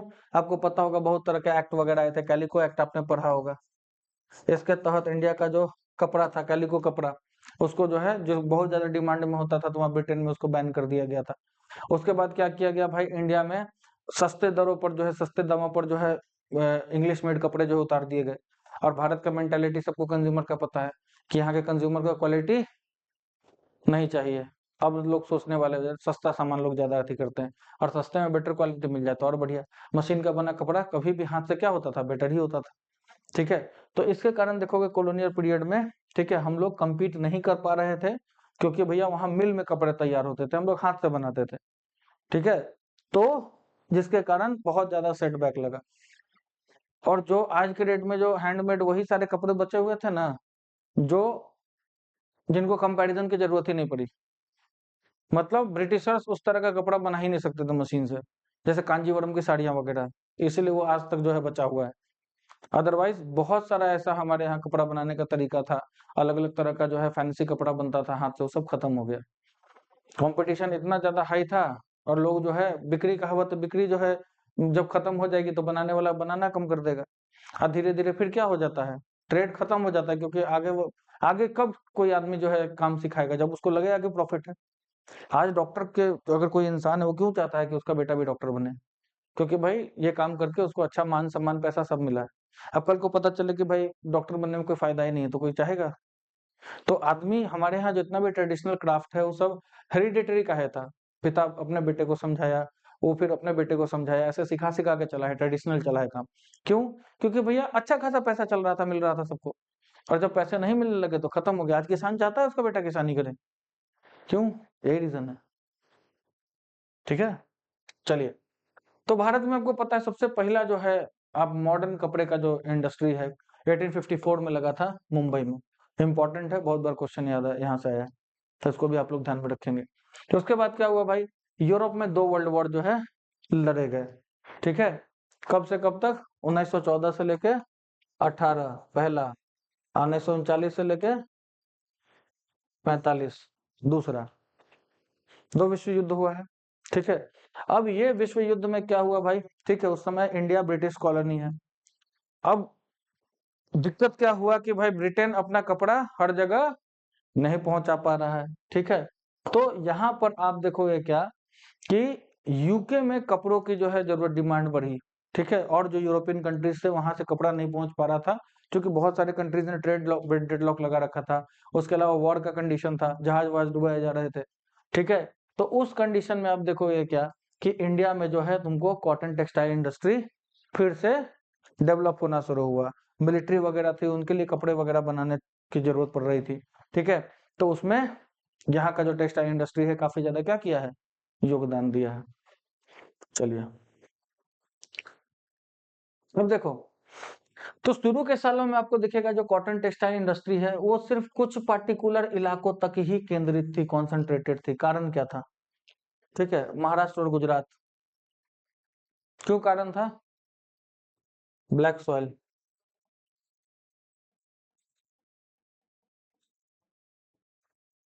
आपको पता है कॉटन उगाने के लिए सबसे बढ़िया क्या होता है? ब्लैक सॉइल होता है, इसमें कोई दो राय नहीं है। ब्लैक सॉइल इन दो स्टेट्स में अच्छे खासे अमाउंट में है, तो यहाँ पर क्या होता था, कॉटन उगाया जाता था। जहाँ रॉ मटेरियल आसानी से मिल जाएगा वहीं पर उसकी इंडस्ट्री भी लगाई जाएगी। ठीक है, ऐसा थोड़े होगा कि भाई रॉ मटेरियल जो है महाराष्ट्र में जो है हो रहा है कॉटन, आप पटना में लगा दिए हो इंडस्ट्री, compete कर पाओगे? क्यों नहीं compete कर पाओगे? क्योंकि आपका प्रोडक्शन कॉस्ट हमेशा हाई रहेगा मार्केट में, जो एग्जिस्टिंग जो है प्राइस है उससे, क्योंकि आपको ट्रांसपोर्टेशन बहुत करना पड़ रहा है, उसका पैसा जुड़ जाएगा। इसलिए कोई भी इंडस्ट्री जब लगाई जाती है तो ये बात ध्यान में दिया जाता है कि रॉ मटेरियल का प्रोक्योरमेंट कितना नजदीक से हो रहा है और मार्केट कितना दूरी पर है। दोनों बातें, कि हम लोग को रॉ मटेरियल भी एकदम नजदीक से मिल जाए और मार्केट भी ज्यादा दूरी पे ना हो, ताकि हमारा जो कॉस्ट ऑफ प्रोडक्शन है वो कम से कम रहे और हम ज्यादा से ज्यादा मार्जिनल प्रॉफिट कमा पाए। समझे? तो उसके बाद देख लो, तो यहाँ पर रॉ कॉटन आसानी से मिल गया। दूसरा बात क्या है, मार्केट भी नजदीक था। ठीक है, ट्रांसपोर्टेशन की फैसिलिटी जो है तुमको बहुत अच्छी थी, क्योंकि पोर्ट वगैरह भी आपको आसानी से मिल जाएंगे, लेबर भी मिल जाएगा, मॉइस्ट क्लाइमेट भी था जो कॉटन को जो उगाने के लिए काफी ज्यादा बेटर था।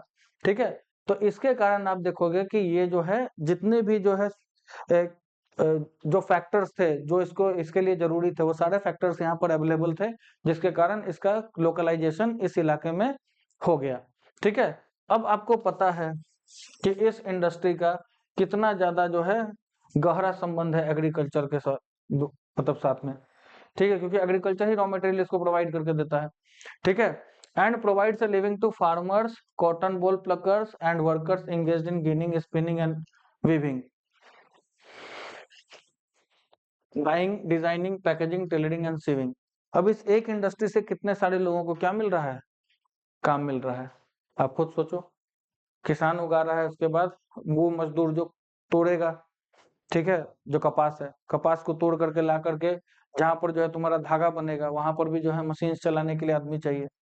ठीक है, उसका फैब्रिक बनेगा, उसके बाद उसका कलरिंग होगा, फिर उस पर डिजाइनिंग होगा, फिर जाकर के उसको क्या होगा, काट छाट करके टेलर कपड़ा बनाएगा। अब ये कपड़ा जो है बन जाएगा तो ऐसे ही मिल जाएगा मार्केट में? नहीं, उसकी पैकेजिंग होती है।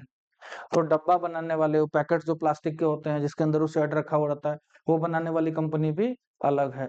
और वो किसके ऊपर डिपेंडेंट है? इस इंडस्ट्री के ऊपर डिपेंडेंट है। जो लुइस फिलिप कपड़ा बनाती है वो अपना डब्बा नहीं बनाती, डब्बा कोई और कंपनी बना रही है, उसके ऊपर ब्रांडिंग किसका है? लुइस फिलिप्स का है। ठीक है, तो ये सब क्या है, एक दूसरे से इंटरकनेक्टेड है। ठीक है, तो अब ये इंडस्ट्री जो है क्या करती है, डिमांड क्रिएट करती है, मार्केट में जो है शर्ट चाहिए सबको। ठीक है, और उस डिमांड को पूरा करने के लिए ये क्या करती है, बहुत दूसरी इंडस्ट्रीज का भी मदद लेती है। For example chemical industry. ठीक है, केमिकल से क्या होता है भाई, रंग रंग वगैरह मिला जाता है, डाई वगैरह, कपड़ा को साफ करने के लिए जो इस्तेमाल किया जाता है। ठीक है, पैकेजिंग मटेरियल्स वगैरह। ठीक है, इंजीनियरिंग वर्क्स वगैरह। ठीक है, अब पैकेजिंग मटेरियल आपको पहले बताया था कि भैया कपड़ा कहीं और से आएगा पैक होने के लिए, है कि नहीं? पैकिंग करने के लिए मटेरियल कहीं और से ही ना आएगा। और यहाँ पर कंपनी में क्या होगा, आप हमेशा एक चीज नोटिस करना, मिठाई की दुकान में जाओ, मिठाई बनाने वाला डब्बा बनाता है? नहीं, डब्बा उसके यहाँ लाइन से लगा रहता है, डब्बा निकालेगा, जस्ट मिठाई उसमें डालेगा, पैक कर देगा, उसके ऊपर प्रिंटिंग किया हुआ रहता है। तो मार्केट में ऐसे खाली डब्बे मिलते हैं किसी और दुकान से, उसको प्रोक्योर करके उस पर अपने इसको दुकान का ब्रांड वगैरह लगाया जाता है और तब बेचा जाता है। सेम चीज यहाँ पर है। तो पैकेजिंग मटेरियल भी इस पर डिपेंडेंट है कि नहीं? और इंजीनियरिंग वर्क कैसे भाई, तो बड़ा बड़ा मशीन है वहां पर, कपड़ा कलर करने वाला, कपड़ा ये करने वाला, तो वो सब भी क्या होगा, ये सब आपस में एक दूसरे पर क्या होंगे, डिपेंडेंट होंगे। ठीक है, तो ये दूसरी इंडस्ट्रीज के लिए भी डिमांड क्रिएट कर रहा है कि नहीं? चलिए, तो देखो, स्पिनिंग जो है अभी हमारे देश में जो है 3 स्टेट्स में जो है सेंट्रलाइज्ड है, महाराष्ट्र में, गुजरात में, तमिलनाडु में, मतलब यहीं पर जो है होता है स्पिनिंग का काम।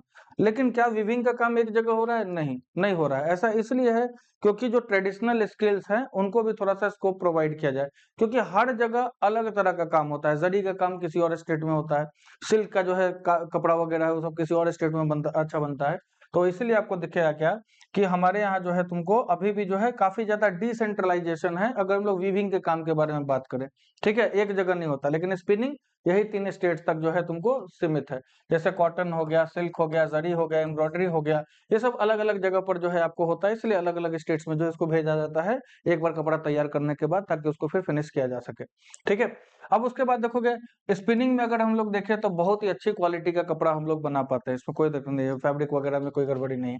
ठीक है? लेकिन वीविंग का जो है सप्लाई थोड़ा-सा लो क्वालिटी फैब्रिक का होता है। क्यों? क्योंकि बहुत ही ज़्यादा फाइन फैब्रिक को जो हैंडलूम पे जो है चलाया ही नहीं जा सकता। ठीक है?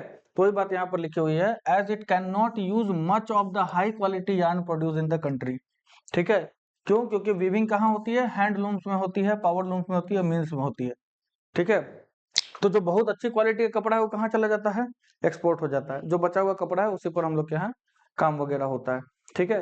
अब आपको देखिए क्या खादी जो है आज के डेट में वो बहुत ज़्यादा पॉपुलर तो है नहीं। खासकर जो मॉडर्न लोग हैं वो कम पहन रहे हैं, बट अभी बहुत सारे ऐसे ब्रांड्स हैं जो खादी में भी जो है काफ़ी ज़्यादा मॉडर्न फैब्रिक वगैरह या मॉडर्न जो डिज़ाइन्स वगैरह आप कह सकते हो उसको लेकर के आए हैं, तो लोग आज के डेट में इस्तेमाल करना शुरू कर दिए। खादी इंडिया का अपना ट्रेडिशनल कपड़ा है। ठीक है?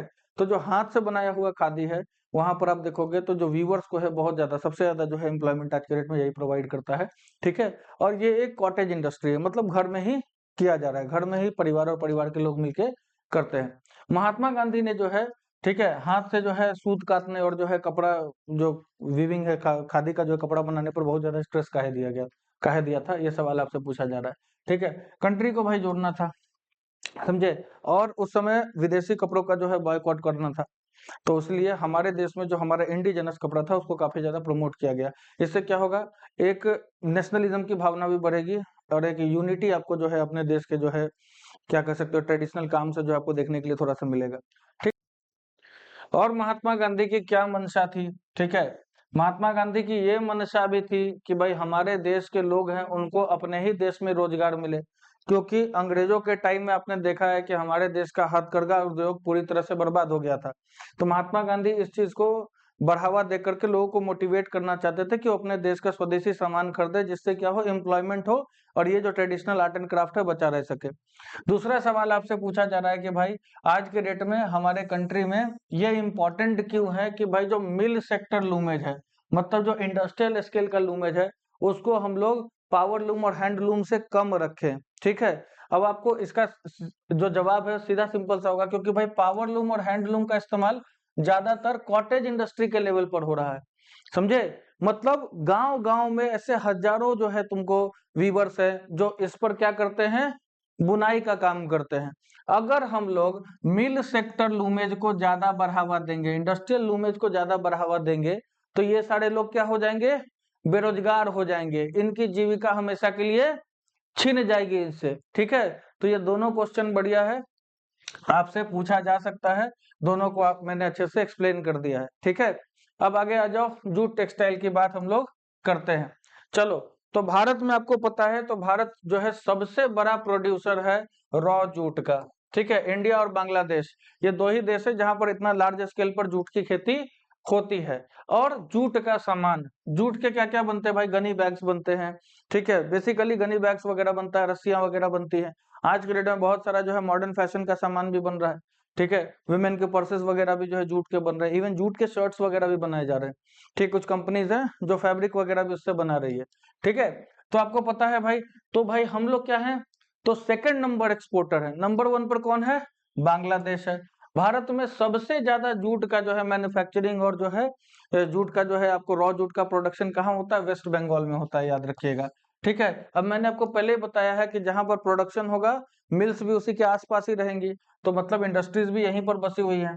ठीक है? और मेजोरिटी ऑफ जो है आपको हुगली नदी के आसपास आपको देखने के लिए मिलेगा, क्योंकि जूट को पानी चाहिए। ठीक है? जूट को काटने के बाद पानी में छोड़ दिया जाता है सड़ने के लिए, जिससे उसके फाइबर क्या हो जाए, रिलीज हो जाए, और उसके बाद उसको निकाल करके सुखा करके फिर उससे जो सामान बनाना होता है वो हम लोग बनाते हैं। तो एक पतले से बेल्ट में हुगली नदी के आसपास आपको देखने के लिए मिलेगा। इंपॉर्टेंट क्या है इसमें याद रखना, पहला जूट मिल जो है कहाँ पर बनाया गया था? तो याद रखो कि भाई जूट कहाँ पर सबसे ज्यादा प्रोड्यूस हो रहा है? वेस्ट बंगाल में। तो कोलकाता में बनाया गया था। कब बनाया गया था? 1855 में। जगह है रिसरा। ठीक है?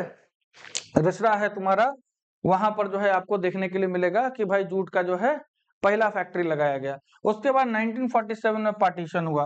पार्टीशन के बाद आपको पता है कि भाई भारत और पाकिस्तान बटा, और बांग्लादेश वाला हिस्सा क्या बन गया, ईस्टर्न पाकिस्तान, पहले इंडिया के ही पास था।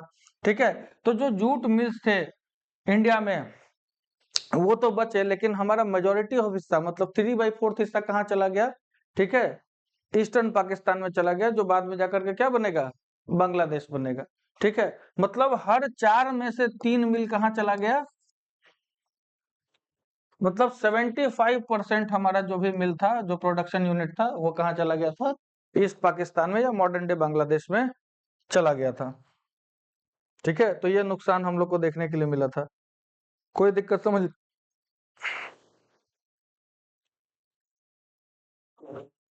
आ जाओ, ये मैप को देखो अच्छे से एक बार। ठीक है, अब ये मैप देखना क्यों जरूरी है, बोर्ड्स में सीधा क्वेश्चन आ जाएगा आपको कि कॉटन टेक्सटाइल का सेंट्रलाइजेशन किस किस इलाकों में कहाँ कहाँ पर प्रोडक्शन होता है, उनको दिखाइए। वुलन टेक्सटाइल का, सिल्क टेक्सटाइल का, कॉटन और सिल्क ज्यादा चांसेस है पूछे जाने के, वुलन उतना ज्यादा नहीं पूछा जाएगा। ठीक है, तो इस मैप को एक बार वर्कआउट कर लीजिएगा। मैप याद करने का सबसे बेहतरीन तरीका यह है कि आप इस मैप को सामने रखें और 5-6 ब्लैंक मैप्स खरीद करके ले आए, और एक बार में तीनों याद करने की कोशिश न करें। सबसे पहले कॉटन टेक्सटाइल्स के जो है साइट्स को देख लें कि देवास हो गया, इंदौर हो गया, वर्धा हो गया, औरंगाबाद हो गया, पुणे हो गया। ठीक है, यहाँ पर आपको चेन्नई हो गया, उन सबको याद करके पहले उन सबको मार्क कर ले। उसके बाद आप क्या करें, वुलन टेक्सटाइल को मार्क करें और उसका सिल्क टेक्सटाइल को मार्क करें, तीनों 3 अलग अलग मैप्स पे। और ऐसा मल्टीपल टाइम्स करने के बाद फाइनली एक मैप उठाएं और सबको एक जगह मार्क करके रख लें।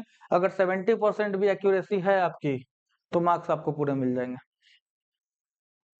ठीक है, चलिए, तो मैप वर्क आपको एक ही आना है। जनरली बच्चे ध्यान नहीं देते मैप वर्क पे, और बहुत सारे बच्चों का छूट भी जाता है क्वेश्चन, बट मैप वर्क बहुत आसान होता है। एक बार अगर आप कर लो तो 5 डॉट्स ही बनाने होते हैं, उसका 5 नंबर आपको मिल रहा है। ठीक है, तो इसको थोड़ा सा ध्यान में रखना है। अब देखो, हुगली बेसिन में ही सारा का सारा जो है सेंट्रलाइजेशन क्यों है। ठीक है, तो इसके कुछ कारक है, कुछ फैक्टर्स है।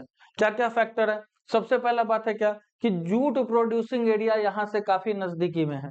ठीक है, मैंने आपको पहले ही बताया था कि इंडस्ट्री लगाने के लिए सबसे इंपॉर्टेंट चीज क्या है, कि रॉ मटेरियल का प्रोक्योरमेंट कितना नजदीक से हो रहा है और मार्केट कितना नजदीक पे है। ये दो बातों को सबसे ज्यादा ध्यान रखते हैं। तो रॉ मटेरियल जो है आसानी से नजदीक के इलाके में मिल जाएगा। दूसरा बात क्या है, कि सस्ता आपको वाटर ट्रांसपोर्ट है, पानी के थ्रू ही सामान को एक जगह से दूसरे जगह पहुंचाया जा सकता है। रॉ मटेरियल को भी फैक्ट्री लाया जा सकता है और फिनिश गुड्स को भी मार्केट तक पहुंचाया जा सकता है। ठीक है, उसके बाद आपको जो है रेलवेज का भी काफी अच्छा नेटवर्क यहाँ देखने के लिए मिलेगा। रोडवेज आपको देखने के लिए मिलेंगे, वाटरवेज देखने के लिए मिलेंगे, जो रॉ मटेरियल्स को जो है मिल्स तक लाने में, ठीक है, हेल्प करते हैं, फैसिलिटेट करते हैं। उसके अलावा आपको पता है कि भाई वाटर इंटेंसिव काम है जूट का जो है तुमको प्रोसेसिंग करना, तो पानी भी आसानी से मिल जाता है हुगली नदी से ही। उसके अलावा बंगाल में आपको चीप लेबर, सस्ता लेबर भी मिल जाएगा आपको वेस्ट बंगाल से, और यहाँ पर आसपास के जो एडजॉइनिंग स्टेट्स है यहाँ से बहुत सारे लोग जाते हैं और मजदूरी करने के लिए। फॉर एग्जाम्पल आपका उड़ीसा हो गया, ठीक है, बिहार हो गया, उत्तर प्रदेश हो गया, यहाँ से भी लोग जाकर के वहां पर क्या करते हैं, लेबर करते हैं। ठीक है, उसके बाद आप देखो ये क्या, कि कोलकाता आज के डेट में एक बहुत बड़ा अर्बन सेंटर है, जहां पर आपको और भी दूसरी सुविधाएं such as banking, insurance, port facilities, ये सारी चीजें जो है मिल जाती हैं, ताकि जूट का जो है क्या किया जा सके, पोर्ट फैसिलिटी अच्छी है तो एक्सपोर्ट आसानी से हो पाएगा।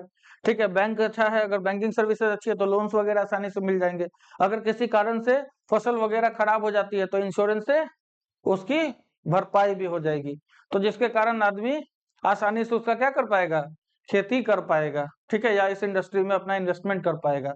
इसको समझने में कोई दिक्कत, चलिए आते हैं शुगर इंडस्ट्री। बिहार के लिए दुखद है थोड़ा सा, एक टाइम में बिहार में 38 चीनी की मिलें थी, आज सब बंद हो चुकी हैं। ठीक है, एक दो शायद चल रहा होगा तो चल रहा होगा। चलो, हाँ, अगर पूछे कोई आपसे कि पूरे दुनिया में भारत का क्या स्टैंड है, कितने नंबर पर आता है शुगर प्रोडक्शन में, तो हम लोग दूसरे नंबर पर आते हैं। ठीक है, चीनी के जो है प्रोडक्शन में। लेकिन गुड़ और खंडसार, खंडसार हमारे यहाँ नहीं चलता नॉर्थ इंडिया में, गुजरात वगैरह में जाओगे आप तो गुड़ का पाउडर जैसा ही होता है, दैट इज नोन एज खंडसार, वो काफी ज्यादा इस्तेमाल किया जाता है, गुजराती लोग वही ज्यादा इस्तेमाल करते हैं। तो गुड़ और खंडसार के प्रोडक्शन में हम लोग नंबर 1 है। ठीक है, खंडसार या खंडसारी जो भी बोलो, लेकिन शुगर के प्रोडक्शन में हम लोग पूरे दुनिया में 2 नंबर पर आते हैं। चलिए, जो रॉ मटेरियल है इस इंडस्ट्री में जो इस्तेमाल किया जाता है काफी ज्यादा बल्की है, भारी भरकम है। आपको पता है रॉ मटेरियल क्या है? गन्ना है। ठीक है, हम लोग गन्ना बेसिकली इस्तेमाल करते हैं। आजकल तो बहुत चीज से चीनी बन रहा है, बीटरूट से भी बन रहा है। ठीक है, हाँ, जो शकरकंदी होती है उससे भी बन रहा है, but most of the time लोग क्या करता है, गन्ने का इस्तेमाल इसमें करता है। ठीक है, अब देख लो, and in haulage its sucrose content reduces. अब देखो क्या कहा जा रहा है, आपने एक चीज नोटिस किया होगा, गन्ना आज कटा है तो आज उसमें काफी ज्यादा जूस होगा, 2 दिन बाद सूख जाएगा, 10 दिन बाद जाकर के देखोगे तो मिठास एकदम खत्म हो जाएगी। क्यों? क्योंकि भाई उसका सुक्रोज कंटेंट दिन पर दिन कम होता है, इवापोरेट हो जाता है। तो इसीलिए इसमें सबसे बड़ा चैलेंज है कि भैया जो जितने भी मिल वाले होते हैं पूरा खेत ही खरीद लेते हैं और कोशिश करते हैं मिल के नजदीक में ही खेत हो, कि आज अगर इतना गन्ना का रस पेरना है तो हम उतना ही काट के लाएंगे और डायरेक्ट क्या करेंगे, उससे रस निकाल लेंगे। अगर बहुत ज्यादा ट्रांसपोर्टेशन में टाइम लगा तो जो सुक्रोज कंटेंट है उसका कम जाएगा, समझे, तो नुकसान हो सकता है। ठीक है, तो आज के डेट में सबसे ज्यादा कहां पर मिल है? उत्तर प्रदेश में है। बिहार में भी है, मतलब उतना नहीं होगा, इक्का दुक्का बचा होगा तो बचा होगा। महाराष्ट्र हो गया, कर्नाटका हो गया, तमिलनाडु, आंध्र प्रदेश, गुजरात, पंजाब, हरियाणा और मध्य प्रदेश में 60% मिल जो है सिर्फ उत्तर प्रदेश और बिहार में है। ठीक है, ये इंडस्ट्री जो है तुमको सीजनल है नेचर में, क्योंकि जिस समय सीजन रहेगा आपका गन्ना उस समय सबसे ज्यादा प्रोडक्शन होता है आपका। उसके बाद जो है, उसके बाद देखिएगा कोऑपरेटिव सेक्टर भी जो है इसमें काफी ज्यादा, बहुत सारे ऐसे कोऑपरेटिव सेक्टर से जो भी चीनी के उत्पादन में उतरे हुए हैं। कोऑपरेटिव सेक्टर क्या होता है हमने पीछे पढ़ रखा था। चलिए अब आगे देखो, अब ऐसा काहे है, एक सवाल आपसे पूछा जा रहा है, क्यों? क्योंकि भैया किसान है, बहुत सारे किसान लोग मिलकर के ही क्या कर लेते हैं, गन्ना उगाते हैं और साथ में ही प्रोसेसिंग करके जो है उसको ये करना शुरू कर देते हैं। ऐसे प्रॉफिट वगैरह मैक्सिमाइज हो जाता है और लोड भी सबके ऊपर कम पड़ता है, समझे। चलिए, हाल के सालों में आपको देखने के लिए मिलेगा कि भैया mills in recent years there is a tendency for the mills to shift and concentrate in the southern and western states। अभी के टाइम में जो चीनी का उत्पादन है हमारा दक्षिण भारत और जो पश्चिमी हमारा इलाका है वहां पर भी होना शुरू हो गया है, खासकर महाराष्ट्र में। ठीक है, क्यों? क्योंकि भैया यहाँ पर जो गन्ना उगाया जा रहा है अभी उसमें सुक्रोज कंटेंट काफी ज्यादा बढ़िया है। ठीक है, जो यहाँ पर हम लोग केन उगा रहे हैं उसमें सुक्रोज कंटेंट बढ़िया है। सुक्रोज कंटेंट कहने का मतलब ज्यादा चीनी बनेगा, तो ये लोग भी जो है इस फील्ड में उतर चुका है। ठीक है, दूसरा बात क्या है, क्लाइमेट थोड़ी सी ठंडी है, जिसके कारण क्या होता है, इन लोगों को लार्जर लॉन्गर क्रशिंग सीजन मिल जाता है, मतलब ज्यादा लंबे समय तक गन्ने से ये लोग जूस निकाल पाता है। ज्यादा गर्मी होने के कारण क्या होगा, उसका कंटेंट एवापोरेट होता है। ठीक है, उसके अंदर का सुक्रोज कमेगा। ठीक है, उसके अलावा क्या है, क्या कि यहाँ पर कोऑपरेटिव सोसाइटीज इस चीज में ज्यादा मतलब काम कर रही हैं, तो काफी ज्यादा क्या हो रहा है, प्रॉफिटेबल भी है उनके लिए। ठीक है, काफी ज्यादा सक्सेसफुल भी रहा है। आ जाओ, यहाँ पर एग्रो बेस्ड इंडस्ट्री आपकी खत्म हो जाती है। एग्रो बेस्ड इंडस्ट्री में हमने कॉटन पढ़ा, जूट पढ़ा और क्या पढ़ा, शुगर इंडस्ट्री पढ़ा। अब आ जाते हैं हम लोग मिनरल बेस्ड इंडस्ट्री के ऊपर। ठीक है, मिनरल बेस्ड इंडस्ट्री में हम लोग देखेंगे आयरन एंड स्टील को। ठीक है, तो ऐसी इंडस्ट्री जिसमें मिनरल्स और मेटल्स का इस्तेमाल होता है उसको हम लोग क्या कहते हैं, मिनरल बेस्ड इंडस्ट्री कहते हैं। पहले आयरन एंड स्टील को देखेंगे, जिसको बैकबोन ऑफ इंडस्ट्रियलाइजेशन कहा जाता है। क्यों? आयरन स्टील नहीं रहती तो कभी भी कोई इंडस्ट्री डेवलप ही नहीं हो पाती, इतना ज्यादा बढ़ ही नहीं पाती। चलिए, तो ये एक बेसिक इंडस्ट्री भी है। ठीक है, बेसिक इंडस्ट्री क्यों कहा जा रहा है भाई, क्योंकि आपको पता है कि हैवी इंडस्ट्री हो, मीडियम इंडस्ट्री हो, लाइट इंडस्ट्री हो, सबको अपने मशीन के लिए किस पर डिपेंडेंट रहना है, आयरन स्टील पर। मशीन लोहे का ही बन करके आता है, समझे। जो भी आपको उसमें फॉर्जिंग वगैरह जो भी करना है तो सब कुछ वहीं का होगा। तो इसीलिए इसको कहा जाता है बेसिक इंडस्ट्री। इसलिए मैंने यहाँ पर लिखा था कि बैकबोन ऑफ इंडस्ट्रियलाइजेशन है, इसके बगैर इंडस्ट्रियलाइजेशन पॉसिबल है नहीं है। स्टील काहे के लिए चाहिए भाई, तो आपको बहुत तरह के इंजीनियरिंग गुड्स बनाने हैं उसमें स्टील का जरूरत है।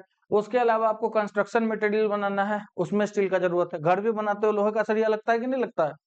ठीक है, उसके अलावा डिफेंस के लिए जरूरत है, मेडिकल कंपोनेंट्स के लिए जरूरत है, टेलीफोनिक कंपोनेंट्स के लिए जरूरत है, साइंटिफिक इक्विपमेंट बनाने के लिए, और बहुत तरह के कंज्यूमर गुड्स वगैरह होते हैं जिसके लिए भी क्या होता है, स्टील का इस्तेमाल हो रहा है, आयरन स्टील का इस्तेमाल हो रहा है। साइकिल, मोटरसाइकिल सब में तो यही लगा हुआ है कि नहीं।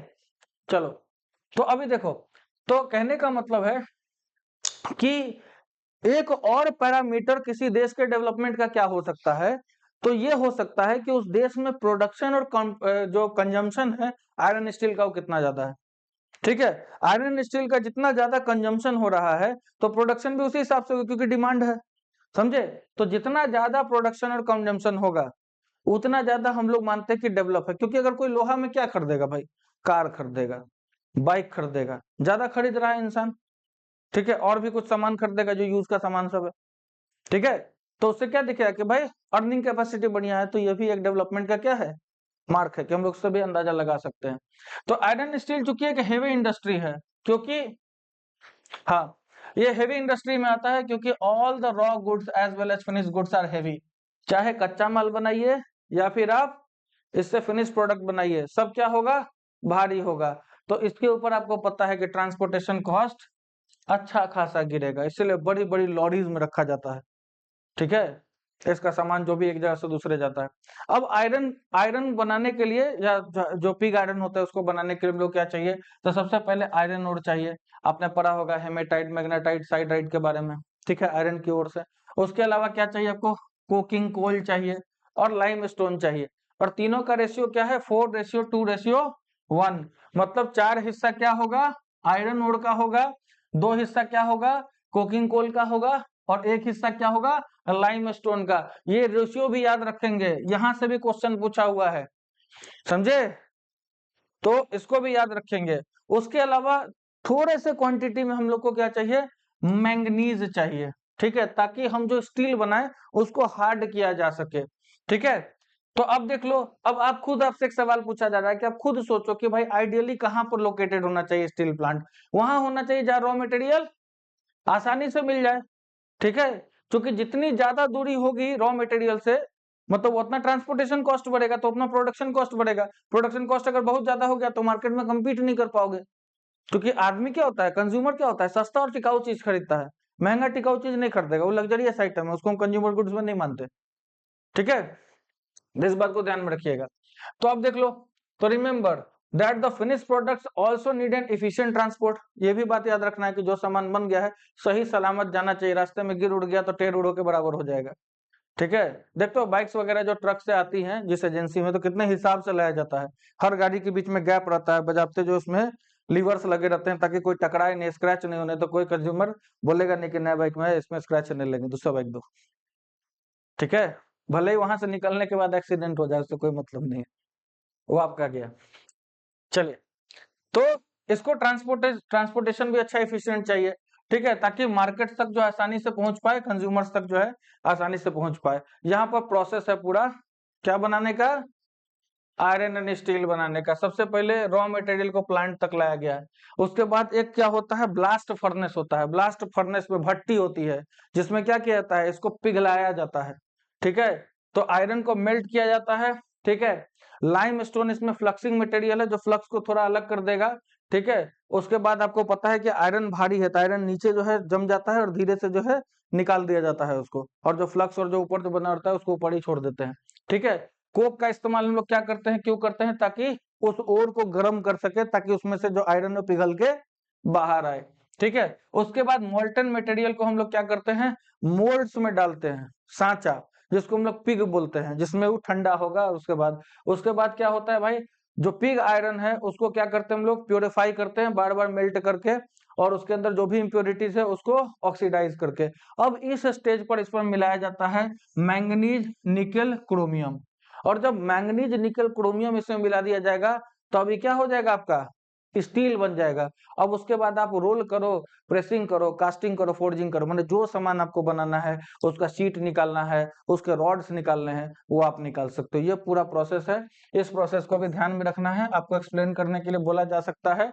बेटर रहेगा या बेस्ट रहेगा कि आप डायग्राम के ही फॉर्म में उसको बना दें वहां पे। ठीक है, आप डायग्राम के ही फॉर्म में उसको बना दें। आ जाओ, देख लो आयरन और स्टील प्लांट कहाँ कहाँ पर है, इंपॉर्टेंट है, इसको भी देख लीजिएगा। यहाँ देखो विजयनगर है, भद्रावती है, विशाखापट्टनम है, भिलाई है, राउरकेला है, जमशेदपुर है, बोकारो है, बुरनपुर है, दुर्गापुर है। ठीक है, तो ये सारे इलाके हैं। जमशेदपुर वही इलाका है जहाँ पर टिस्को बनाया गया था, मतलब स्थापना की गई थी, और सलेम। ठीक है, ये कौन सा स्टेट है, मुझे कोई बताएगा। हाँ, तमिलनाडु है, तमिलनाडु में आपका सलेम है। तो एक सवाल आपसे पूछा जाए कि भाई भद्रावती और विजयनगर कौन से स्टेट में है? कर्नाटका है ये, समझे? तो याद रखिएगा। तो इस तरह से स्टेट, विशाखापट्टनम कहाँ पर है? आंध्र प्रदेश में है। ठीक है, चलो। भिलाई है छत्तीसगढ़ में।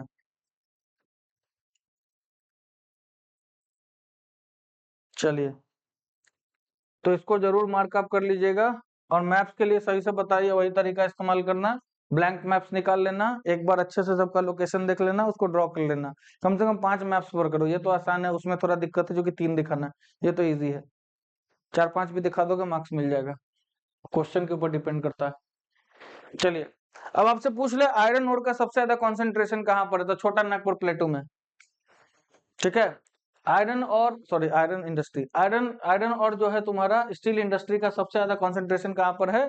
तो छोटा नागपुर के प्लेटू में है। ठीक है, क्यों? क्योंकि भैया यहाँ पर कुछ फायदा है, कुछ एडवांटेज है इस रीजन में। ठीक है, जिसके कारण यहाँ पर अच्छा खासा डेवलपमेंट हुआ है। पहला कारण क्या है भाई? कि यहाँ पर लो कॉस्ट आयरन ओर मिल जाएगा आपको सस्ते में। ठीक है, आयरन ओर बहुत सस्ते में मिल जाता है। दूसरा बात, यहाँ पर रॉ मटेरियल्स बहुत हाई क्वालिटी के होते हैं।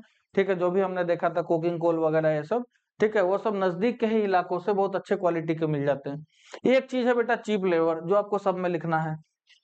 ठीक है, उसके अलावा क्या है भाई? कि भाई इसका पोटेंशियल ग्रोथ काफी ज्यादा बढ़िया है और होम मार्केट में काफी ज्यादा बेहतरीन डिमांड है। समझे? तो डिमांड भी हो गई और प्रोडक्शन के लिए जो चीज चाहिए वो भी मिल गया, और सब नजदीक में ही है।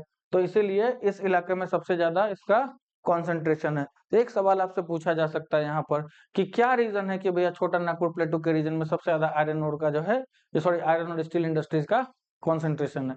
तो आप यही जवाब लिखेंगे कि सबसे पहली बात कि यहाँ पर क्या है, लो कॉस्ट जो है आयरन ओर मिल जाता है।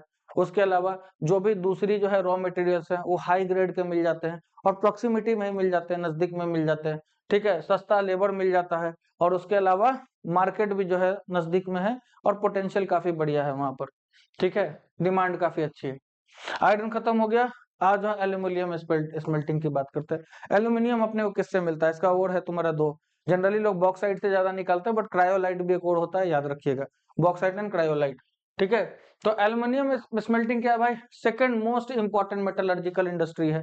ठीक है, भारत में मेटल से रिलेटेड इंडस्ट्री को मेटलर्जिकल इंडस्ट्री कहते हैं। अब क्या है भाई, एल्युमिनियम का है भाई, एल्यूमिनियम की कुछ प्रॉपर्टीज है।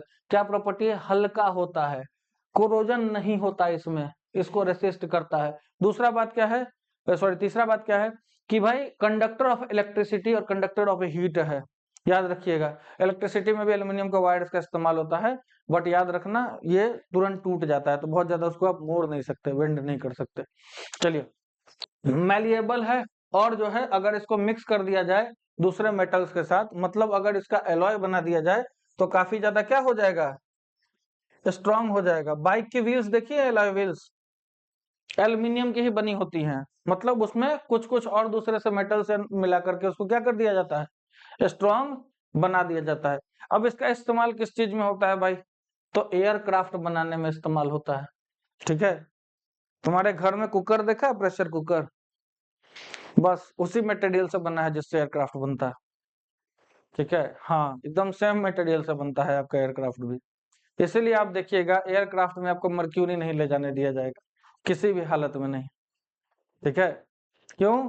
क्योंकि आप इतना मोटा ब्लॉक ले लो, एकदम सॉलिड ब्लॉक एल्यूमिनियम का, और उसके ऊपर एक ड्रॉप मर्क्यूरी डाल दो, it's just a matter of time, धीरे धीरे धीरे धीरे करते करते वो छेद के निकल जाएगा नीचे से।